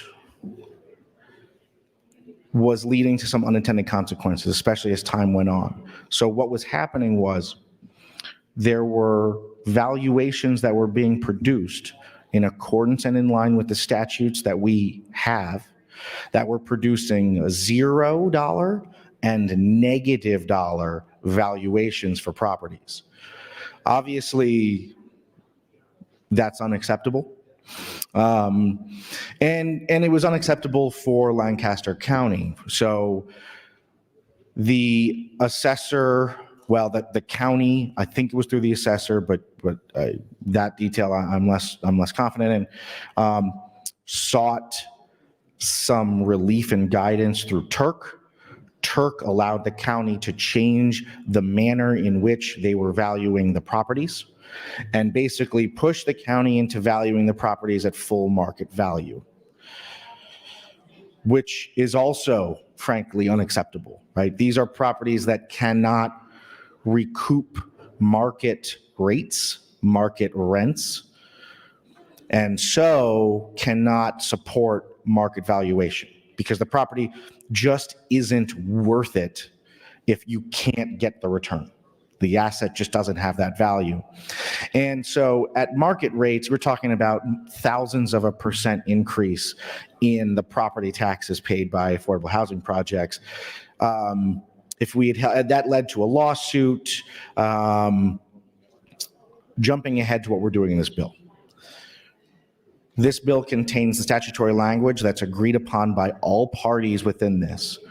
The developers, the home builders, the county, the county attorney's office working on it, working on the lawsuit in the case, the law firm that sued the county representing the housing developers.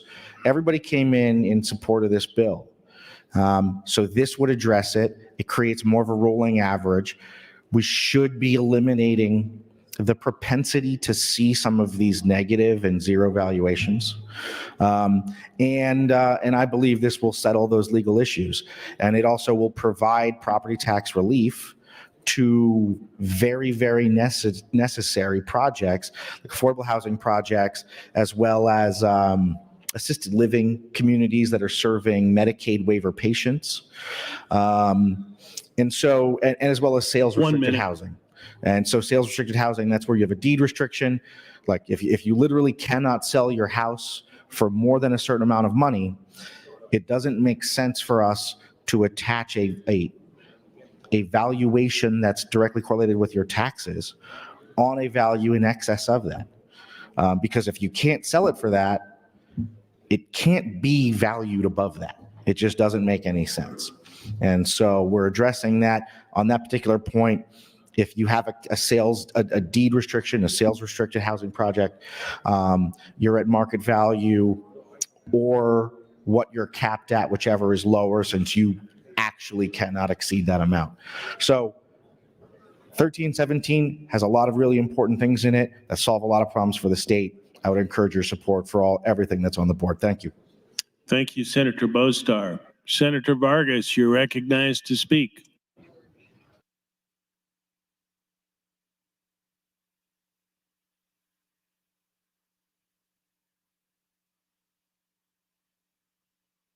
Thank you very much.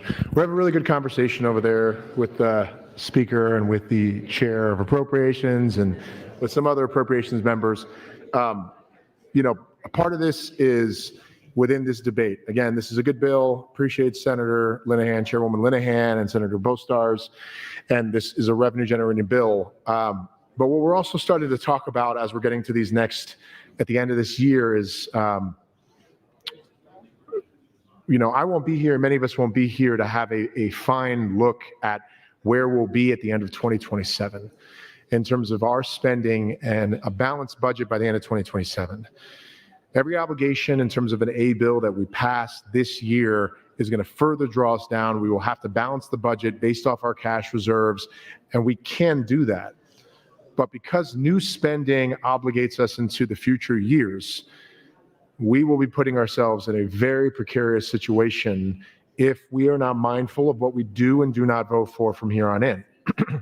Which also means that for every A bill that we vote on, it is putting us in a situation in two places. One, these are bills that will obligate us in this next biennium.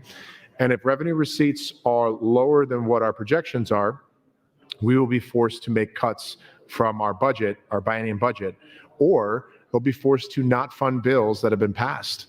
And that will be left up to the Appropriations Committee, or will be left up to the governor, potentially even in vetoes even this year. It's the reason why I'm putting like an asterisk of caution on anything that is costing us more revenue. I know we will talk about 388. I do want to thank the Revenue Committee for finding offsets, and looking at the revenue projections for that and making it work. It really does help. So I do want to thank people for that work. But in the second piece, there are other bills which in theory we all support. They've had a lot of general support, which will over obligate us. We'll be able to balance the budget this year, but I encourage people to look at the green sheet to see what the out years look like, so that we're really prioritizing, is X program or is X increase important enough to say we're going to vote for it this year, knowing it'll over obligate us into the future years. So the questions that I had for the speaker and for the chairman is clarification on where we will be if we pass every bill that's on final reading and on select file by the end of 2027, both in terms of revenue loss, revenue generators, general fund obligations. I think it's an important conversation to have as we prepare for the following biennium and for other bills. We have really big rocks that we're working with, but there's a lot of smaller rocks in terms of bills that we should be considering, and they do add up, right? So I think there's a lot of consensus on some of the big things, specifically what the Revenue Committee is working on. There's a lot more consensus on the big things, but a lot of the other bills that are not in bigger packages do add up and are important for us to consider. And I just wanted to make sure, maybe it's because I'm sitting in Senator Bowles' seat, that we are considering that, given I'm on my way out, many of us on our way out. It's a conversation we've had in committee a lot. It's the reason why when you look at what we kicked out from the Appropriations Committee, we had incredibly small overall spending that we put out to the floor were just mandatory increases in what we had to do at TIOSA, mandatory increases that we had to do with the homestead exemption and other things. So it's just painting the picture on the decisions that we have moving forward, so that we are fully aware of where we are on the other bills and the other things, because we did put out what I would say a balanced budget, and it's important the work that we did in committee, and I appreciate my colleagues for being mindful of not putting in new spending obligations within the budget with a budget adjustment this year that will tie our hands into the future. But again, we're working with the big rocks. I'm less concerned with the big rocks right now. I'm sort of more concerned with if you add up all the other bills and ideas, they do add up to more spending, either new general fund obligations or revenue loss. And it's something that we should be talking about as we head into these last few days for the last final reading bills. So I thank my colleagues for engaging in this conversation, and appreciate you all as we are making these tough decisions down these last few days here and in my last few days in the legislature. Thank you. Thank you, Senator Vargas. Senator DeBoer, you're recognized to speak. Thank you, Mr. President. Good morning, colleagues. I was having a very productive conversation about this bill with Senator Von Gillern.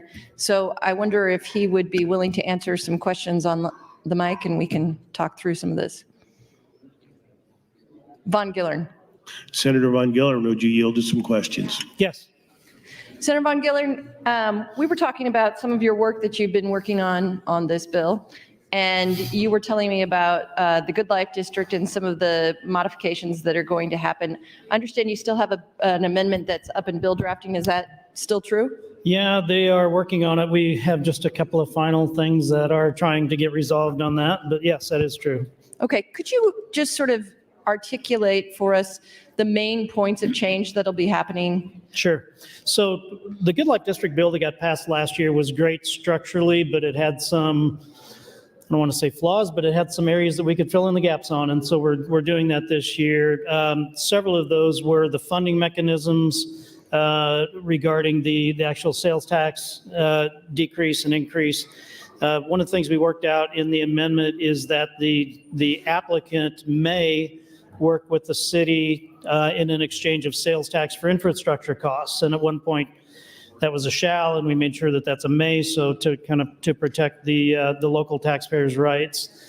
Another item that needed clarification was protecting the property rights of the adjacent property owners, because the district itself contains property that is not at this time owned by the applicant. So we wanted to make sure that the other property owners within the Good Life District, that their rights were protected. So we made sure we wrote in protections for that include such things like a hearing must be held with the DED in order to consider removing any property from the Good Life District. Also included in there that 180-day notice must be given to a property owner if it's being considered that they would be removed from the district. And there has to be cause for that. Has to be some evidence or reason that maybe they're going to do a development that would not live up to the intention and the guidelines of Good Life District, which are, bringing in new to market retail and out of state visitors and basically new money, which was really the impetus behind the district idea. You also mentioned to me when we were talking about retaining the zoning rights for the local area. Can you talk about that? Yes. So there was a desire that the applicant have control over the design standards. So what we did to make sure that we're protecting the rights of the city or the governing jurisdiction wherever these are built is we made sure that the city or county's zoning restrictions would be the floor. That would be the limit that you could not decrease, but the applicant could potentially increase upon that. So for example would be maybe zoning says you could put up a building with metal siding, but the applicant's Good Life District approval that goes through DED might say you have to have brick veneer exterior. So these are mainly, or the intention is that these be mainly aesthetic requirements? The industry term would be design standards, yes. Okay. All right. So talk me through one more time the sales tax issue. So under current law, how does the sales tax work with these Good Life districts?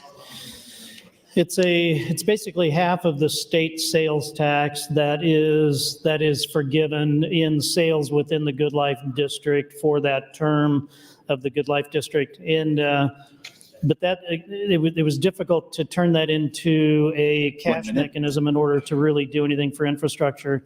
So that's what led to the conversation of potentially, or at least building a system where the applicant could work with the city or the local jurisdiction in order to trade either their occupancy tax or their local sales tax for infrastructure. So the applicant could come in and say, I'm going to put in all the streets, all the sewers, the sewer treatment, the water lines, everything else. And in exchange for that, they're asking the city to forgive a portion of the tax in that area so that it doesn't harm the taxpayers. It doesn't put an undue burden on them for having to put infrastructure in that they're not benefiting from.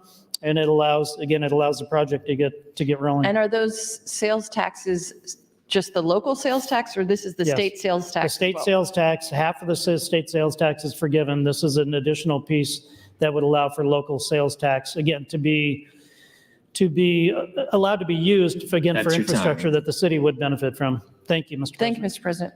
Thank you, Senator DeBoer and Senator Von Gillern. Senator Linehan, you're recognized to speak.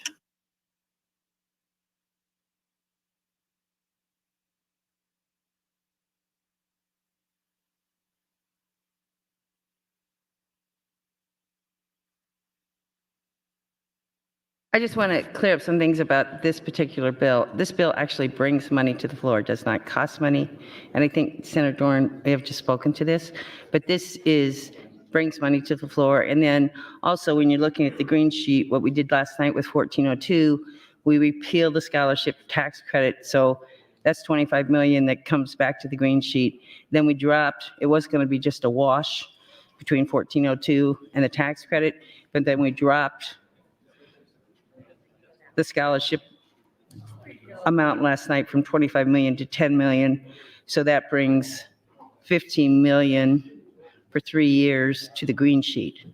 So between that bill last night, and appropriators can correct me if I'm wrong, but that brings 15 million for 3 years, which is 45 million. This bill brings 12 million a year. So I think worrying about none of the bills we have today, I'm not saying none, but the big effect today on the bills we have today is adds money back to the green sheet, does not take money from the green sheet. Thank you, Mr. President. Thank you, Senator Linehan. Senator Dorn, you're recognized to speak. Thank you, Mr. President. Was going to get up and talk a little bit about the green sheet too, and haven't done this for a few days. Thank you, Senator Linehan, for some of your explanations there. And Senator Von Gilren did pass out a sheet to everybody this morning explaining LB 1317. And when you look at that sheet, and the thing I see is LB 863, there's a 12 million net back. So 1317 now will be bringing some funds back also. But I want to talk a little bit about the green sheet, because I talked the other day about how much 3 years out, and how when you look at this, we have the current year, where we're sitting at, what we brought to the floor. That's on the front page I call it in the square box down there on line 32. That's where we have this year, and then 3 years out, and those 3 years out numbers, again, they're plugged in numbers. That's what they have kind of been an average for the last so many years. Those are plugged in numbers. They're a guideline for you to use out there. But where we were, I call it 2 weeks ago, and where we are now, I've seen quite an improvement in this green sheet. I wanted to then talk about the bottom of page 2. That is where it shows final reading today. We're at a plus 11 million, almost 12 million out there, the bills that we passed lately. So we really changed that from a negative, we were over 100 million negative number, to now a positive 11 million. So I really, really want to thank everybody for all the work they've done on all these bills and all the discussion, and how they really work to, I call it, bring this more back in line. Page 3, though, when you look at page 3, down at the bottom of the green sheet on page 3, well, the top is the revenue. Those are all the bills and what we're spending. And it has 25, 26, and it has the other 2 years out there also that you look at, the 3 years out there. But down at the bottom, it has revenues. And these are what, when Fiscal puts our numbers together, and on the front page, it shows the revenue we're getting in, which this year will be $5,370,000,000.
the bill, Senator Von Gillen would move to amend with AM 3447. Senator Von Gillern, you're recognized to open. Thank you, Mr. President. We've been talking about different portions of the amendment as we've been going on, which has been great. We've been kind of pre-killing some of those conversations and touching on a lot of these topics. Senator Linehan mentioned it earlier that one of my favorite thing about 1317 and AM 3447 is it's revenue positive. It generates about $12 million of revenue annually that goes to the green sheet. I handed out this sheet, the spreadsheet that should be on everybody's desk, which outlines those. If you do the math, you're going to come up $2 million short because I neglected to add in here on LB 1295, which is the financial institution data match. The Department of Revenue is estimating that they will collect approximately $2 million of additional revenue annually based on that program. What that data match does is it utilizes a system that's already in place that HHS is using to collect child support payments from people that are behind in their child support payments. And they use this financial institution data match, which they work with banks in order to track down folks and determine if they have funds that they could and should be utilizing for child support payments. So it's a system that's already in place. It's a computer system that exists and has been operating successfully. We talked with the bankers. They wanted, obviously they were interested in how it would work and what additional amount of work that this would generate for them, but they were, in the end, they were on board in assisting to get that done. So if you look at that spreadsheet, the FERS retirement fix is estimated to bring in an additional $12 million. There's a couple of slight costs for a few other things. The Good Life District takes a couple of million out, but then on 1295, we add another $2 million in to make us about $12 million to the good. The other one that's not in here that brings additional revenue in is LB 1043, which is Senator McKinney's bill, which will generate tax income from nonprofit developments that are not constructing on their properties. And with that, I'd like to see if Senator McKinney would yield to a question. Senator McKinney, will you yield? Yes. Senator McKinney, would you just give us a short description of the intent of what 1043 is to do, please? So the intent of LB 1043 is to hold nonprofit development corporations or organizations accountable. And the reason for this is it's been an issue that I've been trying to figure out a way to address since I got in the legislature. We have entities that buy up a bunch of property, a lot of times in low income areas or high poverty areas, and they sit on the property forever, but because they're tax exempt, nothing really occurs. And my issue with that is I've for my lifetime have heard all the negative perceptions about my community, about why it's not being developed. And one of the issues is these nonprofit economic development corporations buying up a bunch of property and not developing the property, but also not paying taxes. So what 1043 does is it gives these organizations 3 years to figure out how to develop this property. And if they don't develop the property within 3 years, they begin to be penalized. And after a while, if they don't develop the property, they could lose their tax exemption. Thank you. Any idea what that would generate in additional tax revenue? I don't have the estimate on the top of my head, but I'm sure it'll be a lot, especially would help with my school district as well. You know, if we get more properties on the tax rolls, that would assist in funding the schools a lot better too. And then in the hearing, we got support. There were comments that this is not just a problem that's unique to Omaha, correct?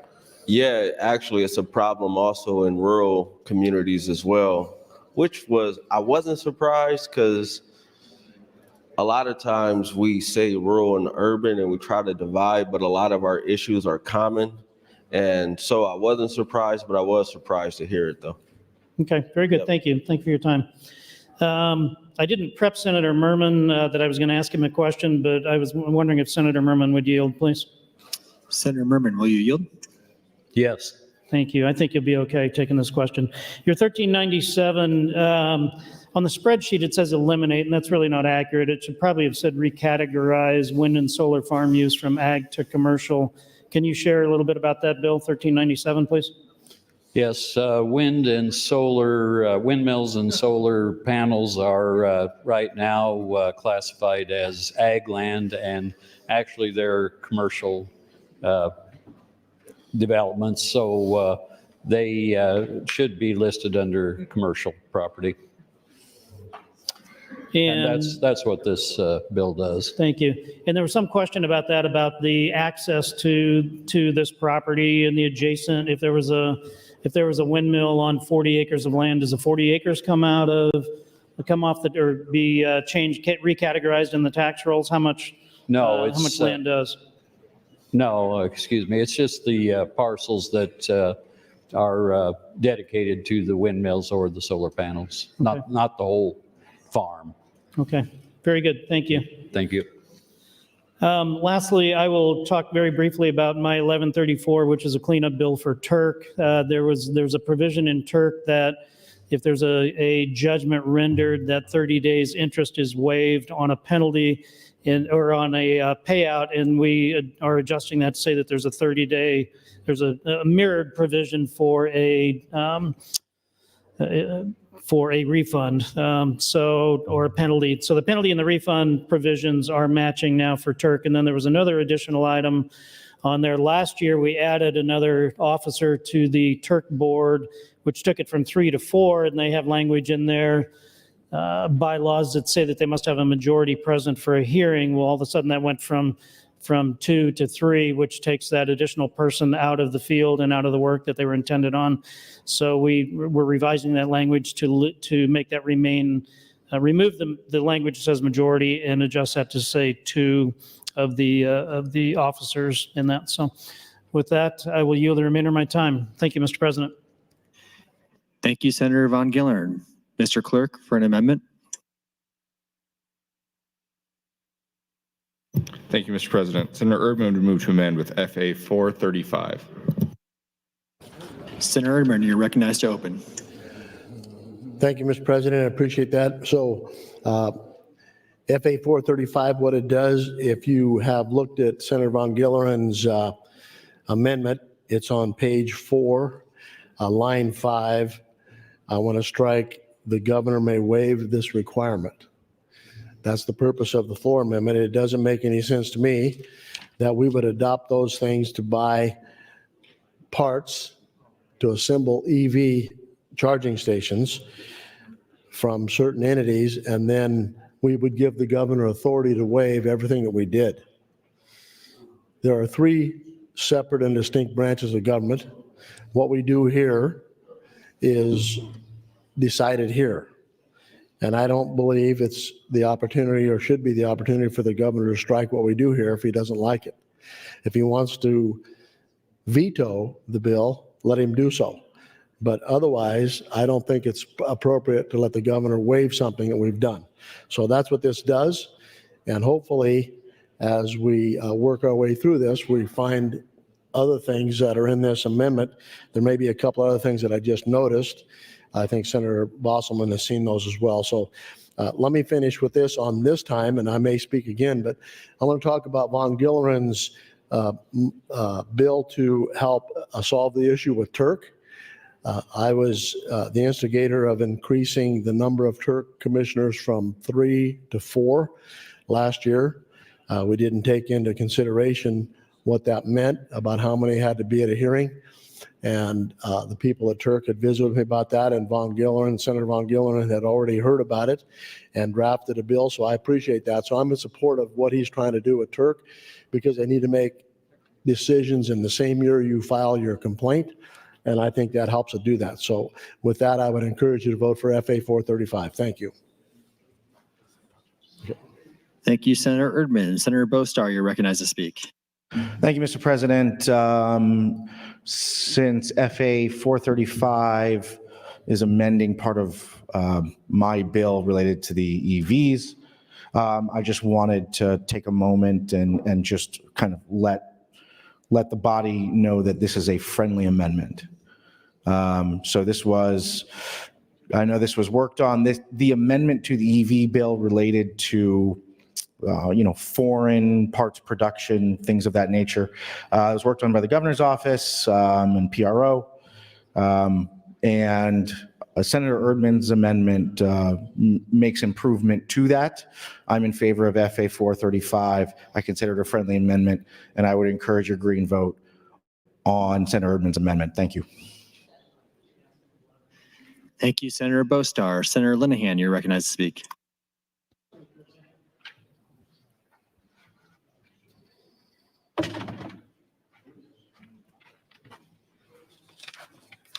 Actually, I thought I punched out and punched back in. Senator Bostar, would you like me to yield? Senator Bostar. Senator Bostar, will you yield? Yes. Evidently, I messed up here in my punching in and out, so I will yield you my time. No? Thank you. I actually think I'm not that good at multitasking this morning. I actually think it worked out I'm usually okay, really good at it. But this morning, I'm a little overwhelmed. So let me ask Senator Urban. Senator Urban, would you yield to a question? Senator Erdman, will you yield? Yes. I'm sorry, I didn't give you a heads up, Senator Urban, but your amendment, I do want to share with the body and anybody that's watching at home that you have been, the whole 8 years you've been here, I think you've been very focused on trying to improve Turk. Correct. That is correct. Including, 4 or 5 years ago, you did a bill about destroyed property. That is correct.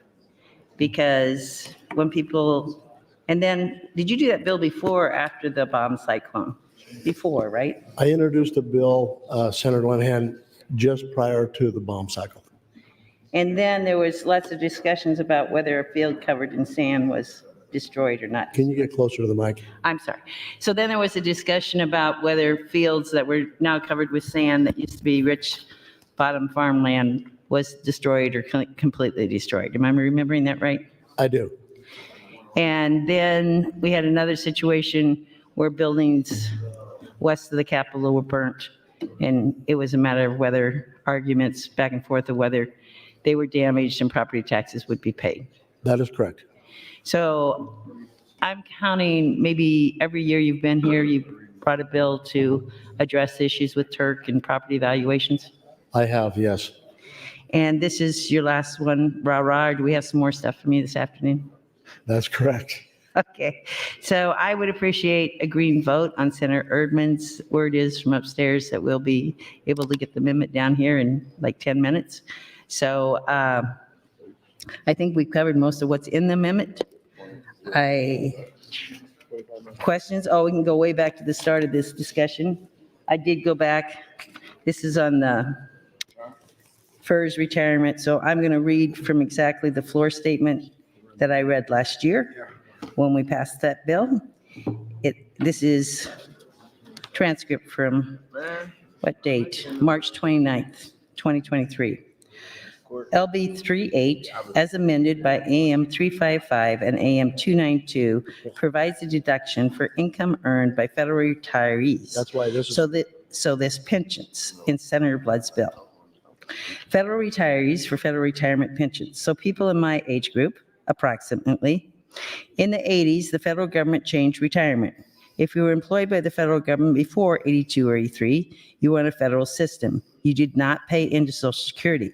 When they changed that system, the employee had an option to either stay on the old system, which many did, or go to the new system, with a combination of federals, FERS, federal retirement, Social Security, and a savings account. That you. So if you go through the whole thing and the committee statements, it is clear what we were trying to do is be fair to the people that weren't on Social Security. And that's what we're trying to do with part of this bill, is go back and make sure that we're fair to those. 1 minute. And fair to people who are on Social Security, but not allow both to be deducted. And I will say, and I've talked to the Revenue Committee about this, if you do more on retirement income, and I think we should do something like Colorado does, but I think we should have some kind of cap on it. not get ahead, look at what other states are doing. I know Colorado, I don't know, I think it's 37,000 per person, so that'd be 64,000 for a married couple. That's, I think, some caps before we go further in. You just don't want to get so far ahead of other states, it doesn't make sense. Thank you, Mr. President. Thank you, Senator Linehan. Senator Erdman, you're recognized to speak.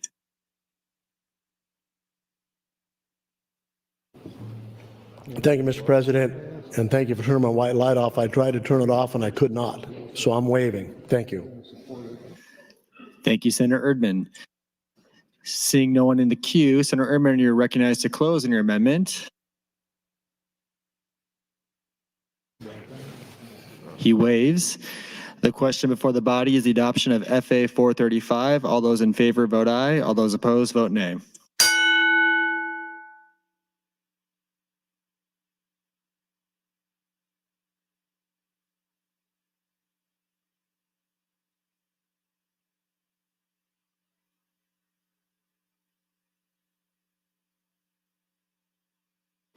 Mr. Clerk, record. 33 ayes, no nays on adoption of the amendment, Mr. President. It is adopted. Mr. President, Senator Bostelman would move to amend AM 3447 with FA 440. Senator Boston, you're recognized to open. Thank you, Mr. President. On line 3, or page 3, line 25, what this does is it strikes the word "to the extent practical." On all of our other 15 CFR bills we have, it's a shall and not a possibility. So what this does just ensures that we do not have any 15 CFR equipment or that in there. So it just strikes the words "to the extent practical." Would ask for a green vote. But thank you. Thank you, Senator Bostelman. Seeing no one in the queue, you are recognized to close on your amendment. He waives. The question before the body is adoption of FA 440. All those in favor vote aye. All those opposed vote nay.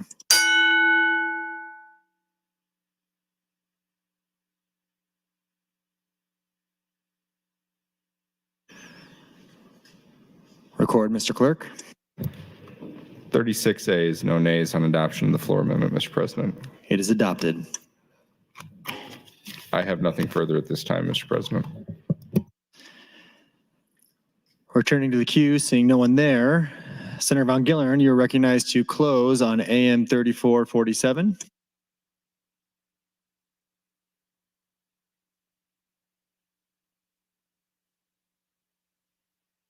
He waives. The question before the body is the adoption of AM 3447. All those in favor vote aye. All those opposed vote nay.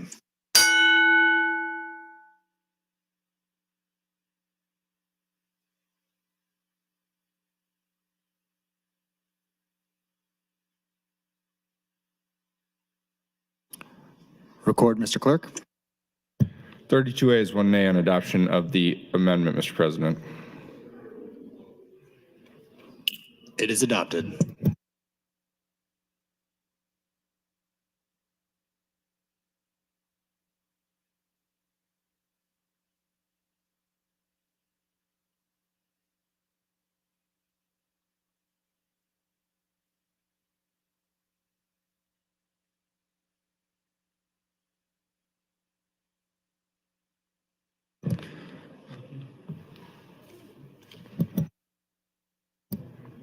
Mr. President, Senator, consider the vote just taken on AM 3447.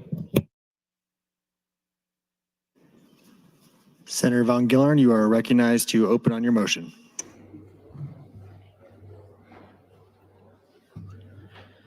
Thank you, Mr. President. Got a little anxious on my wave on the close there. Thank you. We need just a few more minutes. We've got an amendment that's out in the lobby, and we're working on trying to get one last thing worked out, and then we'll bring in a floor amendment, and we'll ask for a vote on that, and then we will move forward with this. My apologies. There are some interested parties that are very passionate about getting things right on Good Life District, and so obviously we want to do that. We want to make sure that it's good for the cities, it's good for the community, it's good for the state, and we want to make sure that we're taking every effort to make sure that that is the case. So I'll take just a few more minutes and talk about Good Life, and then I'll hand it off. If anyone else has any comments they'd like to make, that would be very welcome. I see Senator Linehan's in the queue, so thanks for throwing a life preserver there. Again, I'll just rehash. Good Life is under Senator Wayne's bill that was on select several weeks ago. One of the things that came forward that I failed to talk about with Senator DeBoer is that statewide that we have now placed a limitation on 5 Good Life districts within the state. There was some motivation and some interest by parties to encircle existing developments within certain cities and create Good Life districts where they would not have lived up to the intent of the Good Life bill that we passed last year again, and I said it earlier, but that is to generate new to market retail and out-of-state visitors and out-of-state revenue, and to encircle an existing development, potentially around a university that has out-of-state residents, would not be within the guise or the intent of the plan. So we wanted to make sure that that was not the case. Again, we worked very hard to make sure that we're protecting the rights of the city and making sure that we're not taking anything away from cities or municipalities, that they have the right to negotiate with development groups and make sure that their interests are protected and the interests of their voters are protected. So with that, I will end my opening and we'll turn to the queue for a moment. Thank you, Mr. President. Thank you, Senator Von Gillern. Senator Linehan, you are recognized to speak. So this is a good lesson for the newer members here. This happens when we get to the end. We have to make changes in bills, and we don't have tomorrow and the next day and the next day, so we can't ask the speaker to set it aside and come back to it. So we have to, and it's not that bill drafting is not excellent. They're wonderful. They do a great job. It's just the nature of the thing. So we spend some time spinning our wheels. Another trick I learned, this is when Senator Lathrop was here. I was waiting for a bill to come down, had to be dropped that day. I can't remember why it had to be filed that day, but Senator Lathrop stood up and talked for 3 times to give me time to get it. And he even kept talking when I was over on the side signing the bill. So I'm sorry. I know this seems frustrating, and I understand, but I am getting my exercise this morning. It's like running around trying to tie all the loose ends up in a good package. So I don't know if we're going to stop for lunch here, but what the clerk just said is we should start talking to the amendment that's coming down. So Senator Von Gillern, could we maybe have that discussion if you'd yield to a question? Senator Von Gillern, will you yield? Yes. I've also been told here that we don't need to do a reconsider. We can withdraw that, and when the amendment comes down, we can just take care of it then. That is true. Okay. So you want to talk about, would you please explain, here's what let me try, and then you pick up, Senator Von Gillern, if you'd be so willing. This is very complicated. What we did last year, I think we talked about a lot of things this morning, but we haven't talked about the main focus of what the Good Life District was. The Good Life District is a way to increase our sales tax revenue. We have a lot of people, and I'm one of them, that goes out of state to buy big ticket items, furniture, think Ballards, think, what's that other one, Crate and Barrel, because you go to Kansas City, Chicago, Denver. I have a daughter in Virginia, so there's a huge shopping center there called Tyson's Corner. They have all these shops there. We, Nebraska, Omaha, nor Lincoln are big enough on their own to recruit those retailers here. So we have people leaving Nebraska to shop in other big centers. Those retailers have agreed that if you have a location between Lincoln and Omaha, they would come to market. The governor's working on. So part of this Good Life District, and why it's so important we get it right, is it will increase our sales tax far now and into the future. Another thing that was I think Senator Wishart, Senator Frederickson, I'm not sure the others, IKEA. There's an IKEA in Kansas City. There's IKEA's, we don't have them here. This would be an effort to bring them here.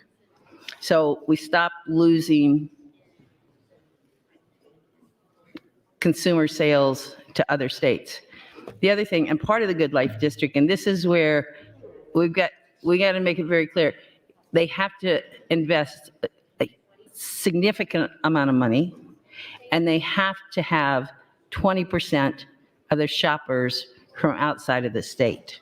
So this, and that's why it's very involved with economic development, DDE, because they have got to keep tabs on them. Like Senator Von Gillern said this morning, they have to keep tabs onto why, if they are actually fulfilling the agreement, which includes out-of-state customers coming to Nebraska. 1 minute.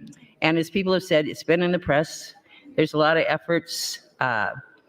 Coach Cook came to the last hearing we had. There's an effort underway to get USA Olympic volleyball here. And we are, I think maybe we all know that we're very well known for our volleyball and our volleyball teams. But I've even been surprised how much focus is on Nebraska and recruiting Nebraska kids and how many youngsters are involved in sports. That's the other thing. This goes back to a bill we had this morning and bills we passed last year. And this, we are losing out on a lot of families that do sports, club sports.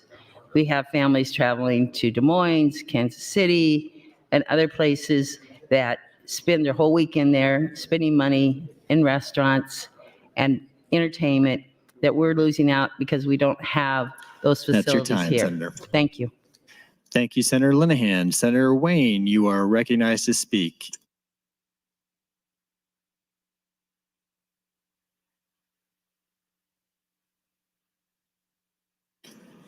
Senator Wayne, you are recognized to speak.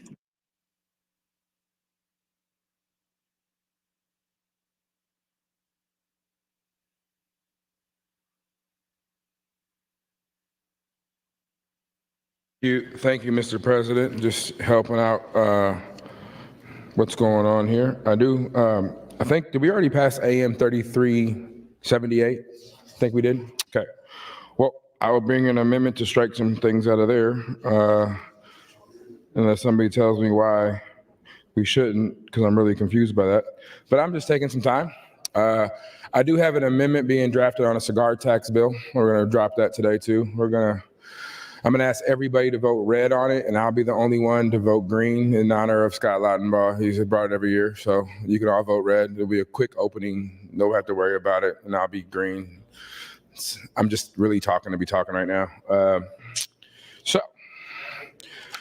let's see. All right, I'll talk a little bit about good life districts. Good life districts are important to how we grow our state, but I want to stress that we need to be mindful of how we grow those. Same as in inland ports. One of the things we did with inland ports is they have the ability not to pay any taxes because they're a political subdivision. So we wanted to be mindful of them not paying local property taxes. So I think when you talk about sales tax in these good life districts, we have to think about if it's $1 billion in the city of Omaha, that's a significant amount of revenue that would be missing from the state because you got to have $1 billion investment. So if you think about that, $1 billion investment, is that 25 million, 2.5% sales tax?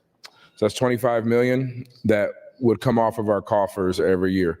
That's why it's important to constrain these and limit these in some fashion because it only affects the state. It does not affect the local economy in that regards. And so I'm just trying to take a little bit of time to come down with that. I know last time I asked for a little bit of time and that's how it happened. So we just sit here and talk.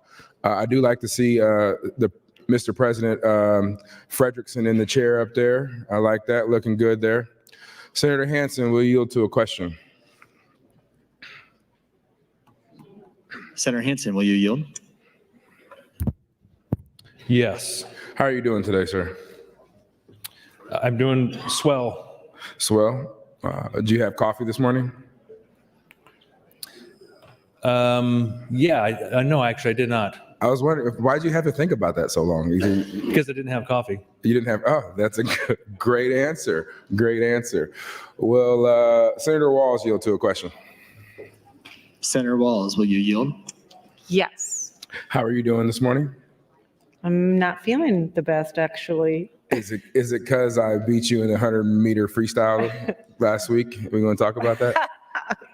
You did not, and you will not be. We have been talking about a swim competition for 8 years. And so at noon today, we're going to start passing the hat for wagers. And we're going to do a pot. You can win if you pick the right person. I'm telling you, you should bet on me. I've been really practicing a lot. And what stroke should we do? Breaststroke, backstroke? No, we're doing the 200 IM, remember? Oh, I am. Yeah, so it's all the strokes. Can we do a 50 IM? Nope. Okay, 200. You could do 100 maybe, but 100? you can't do a 50. Okay.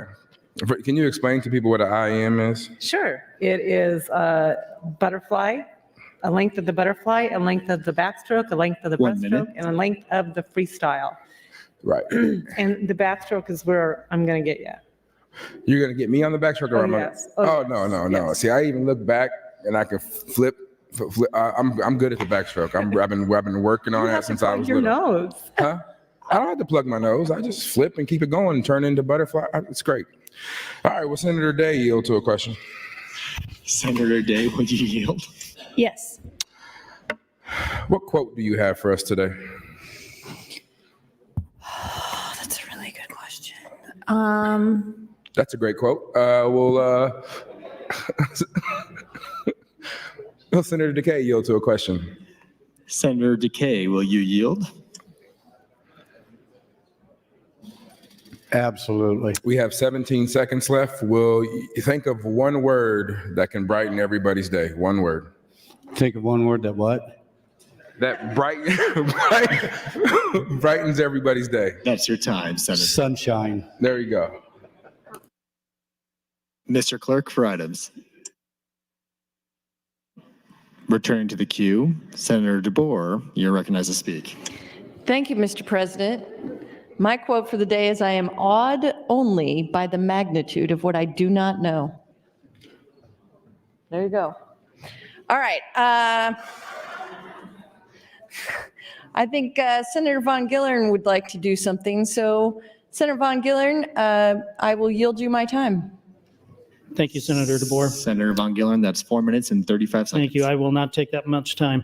One thing, probably one of the biggest things I failed to mention about Good Life is it's estimated that at the culmination of this project that there would be $1 billion in sales generated.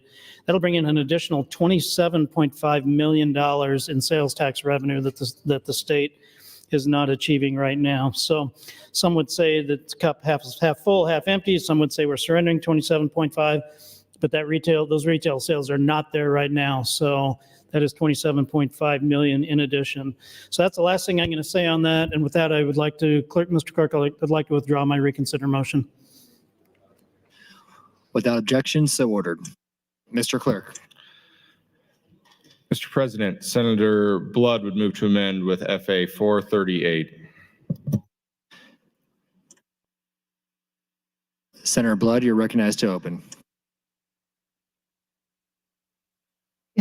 Thank you, Mr. President. Sorry, someone was talking to me. So what this floor amendment does is it basically reinstates LB 38 because the underlying bill eliminates LB 38. And so we had talked about having the transcripts. And so I do have the floor transcripts from the day that I want to read to you. And then now you could decide whether you want us to keep our word or go on as the bill is written. And then you won't have to hear me talk about it anymore today. Maybe. So Senator Linehan said, I'd like to encourage any senators who are wishing to have more detailed discussions regarding certain aspects of AM 906, which included my bill, to try and direct the questions to the original introducing senators as they are subject matter experts. With respect to portions of the bill they introduced, for example, part of the bill is the Senator Blood bill, which I will admit here, I tried to write a bill. It didn't turn out well. Senator Blood's office and Senator Blood did a much better job than I did. So it is to remove taxes on some retirement income, which should not be taxed. So that's Senator Blood's part. That's page 66 of 196 on the transcripts if you want to look on your computers. Moving on to page 67. She goes on, so this is Senator Blood's bill, federal retirees for federal retirement pensions. So people in my age group, approximately in the 80s, the federal government changed retirement. If you were employed by the federal government before 82 or 83, you were on the federal system. You did not pay into Social Security. When they changed that system, the employee had an option to either stay on the old system, which many did, or go to a new system, which was a combination of federal FERS, federal retirement, Social Security, and a savings account that you, and then Arch says 1 minute, and Linehan says put money in. That program, we've got several Nebraskans who don't get Social Security, don't get military retirement, and we are fully taxing their federal retirement, and that's not fair. Ever since we passed Social Security last year, I've gotten calls on this, so I'm going to run out of time here because it's a big bill. Then she goes on. After Senator Von Gillen spoke and said, thank you, Senator Von Gillen. Senator Blood, would you yield to a question? I said, absolutely. Senator Blood, will you yield? Absolutely. So if I did not give your part of the bill fair justice, because obviously you're better at this than me. Can you explain how your bill is going to work? Blood, first of all, thank you for that compliment. It's appreciated. So I'm just going to walk everybody through. There's a handout on your desk. So basically, this bill brings essential tax relief for federal retirees that live in Nebraska.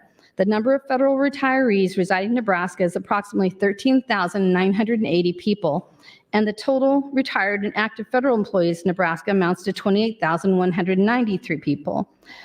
Our top 5 employers include the United States Postal Service and the Department of Defense, not to mention that close to 1,400 federal employees involved in Nebraska Ag. Federal employees constitute a huge backbone for services for Nebraska taxpayers, and we want them to stay in our state and continue to contribute to our tax base. So as you heard, currently the federal retiree system works as follows. Federal retirees who begin working for a federal agency before 1984 are covered by the CSRS.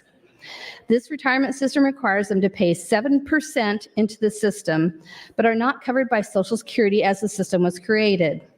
Those employees that started after 1984 are covered under the Federal Employees Retirement System.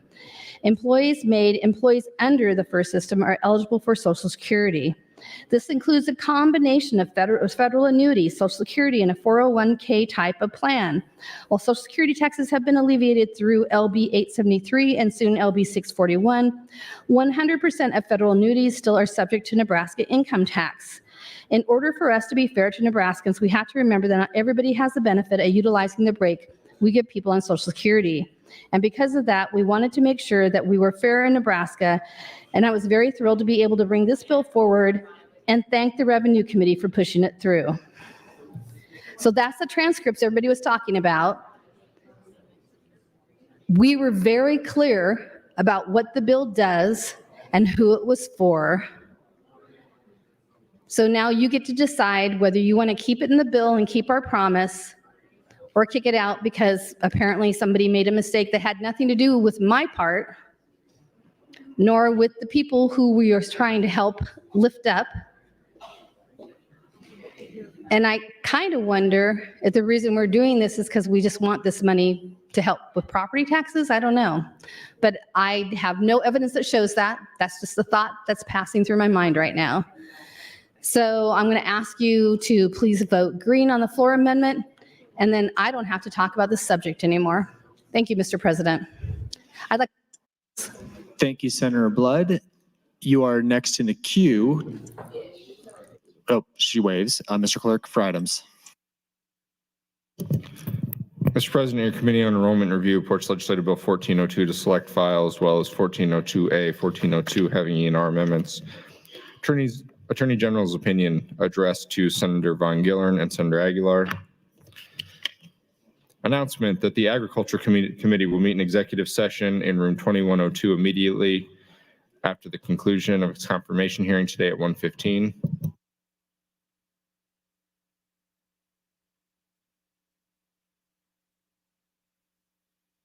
That's all I have this time, Mr. President. All right, seeing no one in the queue, Senator Blood, you're recognized to close on your amendment. She waves. There's been a request to place the House under call. The question is, shall the House go under call? All those in favor vote aye. All those opposed vote nay.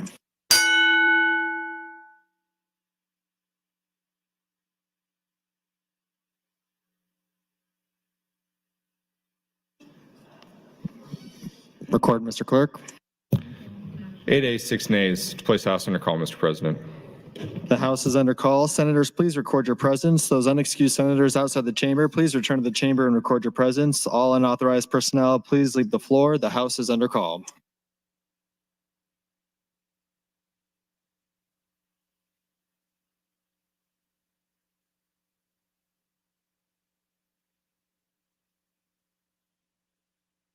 Senator Michaela Kavanaugh, Day, Conrad, Jacobson, Vargas, Slama, Dover, Hughes, Wayne, Dungan, Hunt, and Bozen. Please return to the chamber. The House is under call.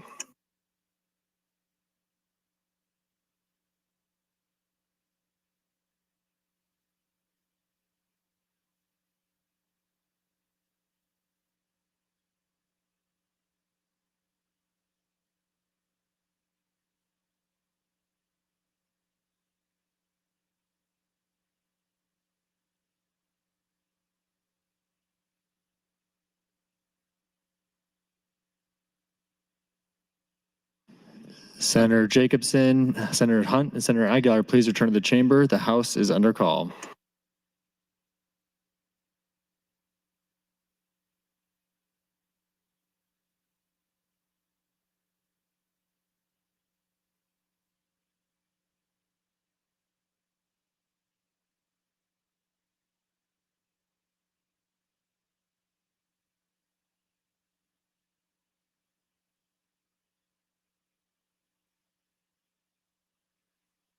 Senator Blood, we're still waiting on Senator Jacobson and Senator Hunt. How would you like to proceed? She'll wait.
Senator Blood, we're waiting for Senator Hunt. How would you like to proceed?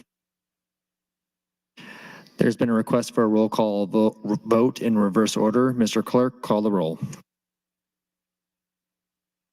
The question is the adoption of FA 438. All those in favor vote aye. All those opposed vote nay. Senator Wishart. Not voting. Senator Wayne. Not voting. Senator Walls. Not voting. Senator Von Gillern. Voting no. Senator Vargas. Not voting. Senator Slama.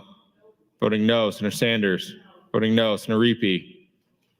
Voting no. Senator Raybold. Senator Merman. Voting no. Senator Mosier. Voting no. Senator Meyer. Voting no. Senator McKinney. Not voting. Senator McDonald. Voting no. Senator Lowe. Voting no. Senator Lippincott. Voting no. Senator Linehan. Voting no. Senator Kauth. Voting no. Senator Jacobson. Voting no. Senator Ibaugh. Voting no. Senator Hunt. Senator Hughes. Voting no. Senator Holcroft. Senator Hardin. Voting no. Senator Hansen. Voting no. Senator Holleran. Voting no. Senator Frederickson. Not voting. Senator Erdman. Voting no. Senator Dungan. Not voting. Senator Dover. Voting no. Senator Dorn. Voting no. Senator Decay. Voting no. Senator DeBoer. Voting yes. Senator Day. Voting yes. Senator Conrad. Voting yes, Senator Clements. Voting no, Senator Michaela Kavanaugh. Voting yes, Senator John Kavanaugh. Voting yes, Senator Brewer. Voting no, Senator Brandt. Voting no, Senator Bostelman. Voting no, Senator Bostar. Not voting, Senator Bosson. Voting no, Senator Blood. Voting yes, Senator Ballard. Voting no, Senator Armendariz. Voting no, Senator Arch. Voting no, Senator Albright. Voting no, Senator Aguilar. Voting no. Vote is 6 ayes, 32 nays on the adoption of the amendment, Mr. President. The amendment is not adopted. I raise the call. Mr. President, priority motion. Senator Aguilar move to recess the body until 1:00 p.m. Question before the body is the adjournment. All those in favor say aye. Oh, I'm sorry. I'm sorry. One moment. Speaker Arch, you're recognized for an announcement. Thank you, Mr. President. I have received some questions about today's schedule, and I want to provide a reminder of the plan for the rest of today. Today is the absolute last day for the body to advance a bill from select file for passage this session. Adjournment this evening will be whenever we complete the debate of all the bills on today's agenda, and the revisor's office has returned those bills to the clerk. So as we did last night, or 11:59 p.m., that's close to midnight, whichever comes sooner. It's important for members to recognize if we don't complete debate early enough today, we may have some bills advanced but not leave enough time. So please, let's pace ourselves on that. And I've been reminded that the staff sine die party is this evening. As indicated on the poster's invitation, the program will begin 1 hour after adjournment if adjournment is later than 7:30. Because of the food arrangements for the party, no dinner meal has been arranged for this evening. We'll be working straight through with no dinner break tonight with the goal of completing our agenda. If we work late, as I anticipate, please make arrangements for food delivery to the building for yourself. One final reminder, today is the last day to introduce a congratulatory or ceremonial resolution for adoption this session. Thank you, Mr. President. Thank you, Speaker Arch. The question before the body is, shall we adjourn? All those in favor say aye. Recess, excuse me. All those in favor say aye. All those opposed say nay. We are in recess.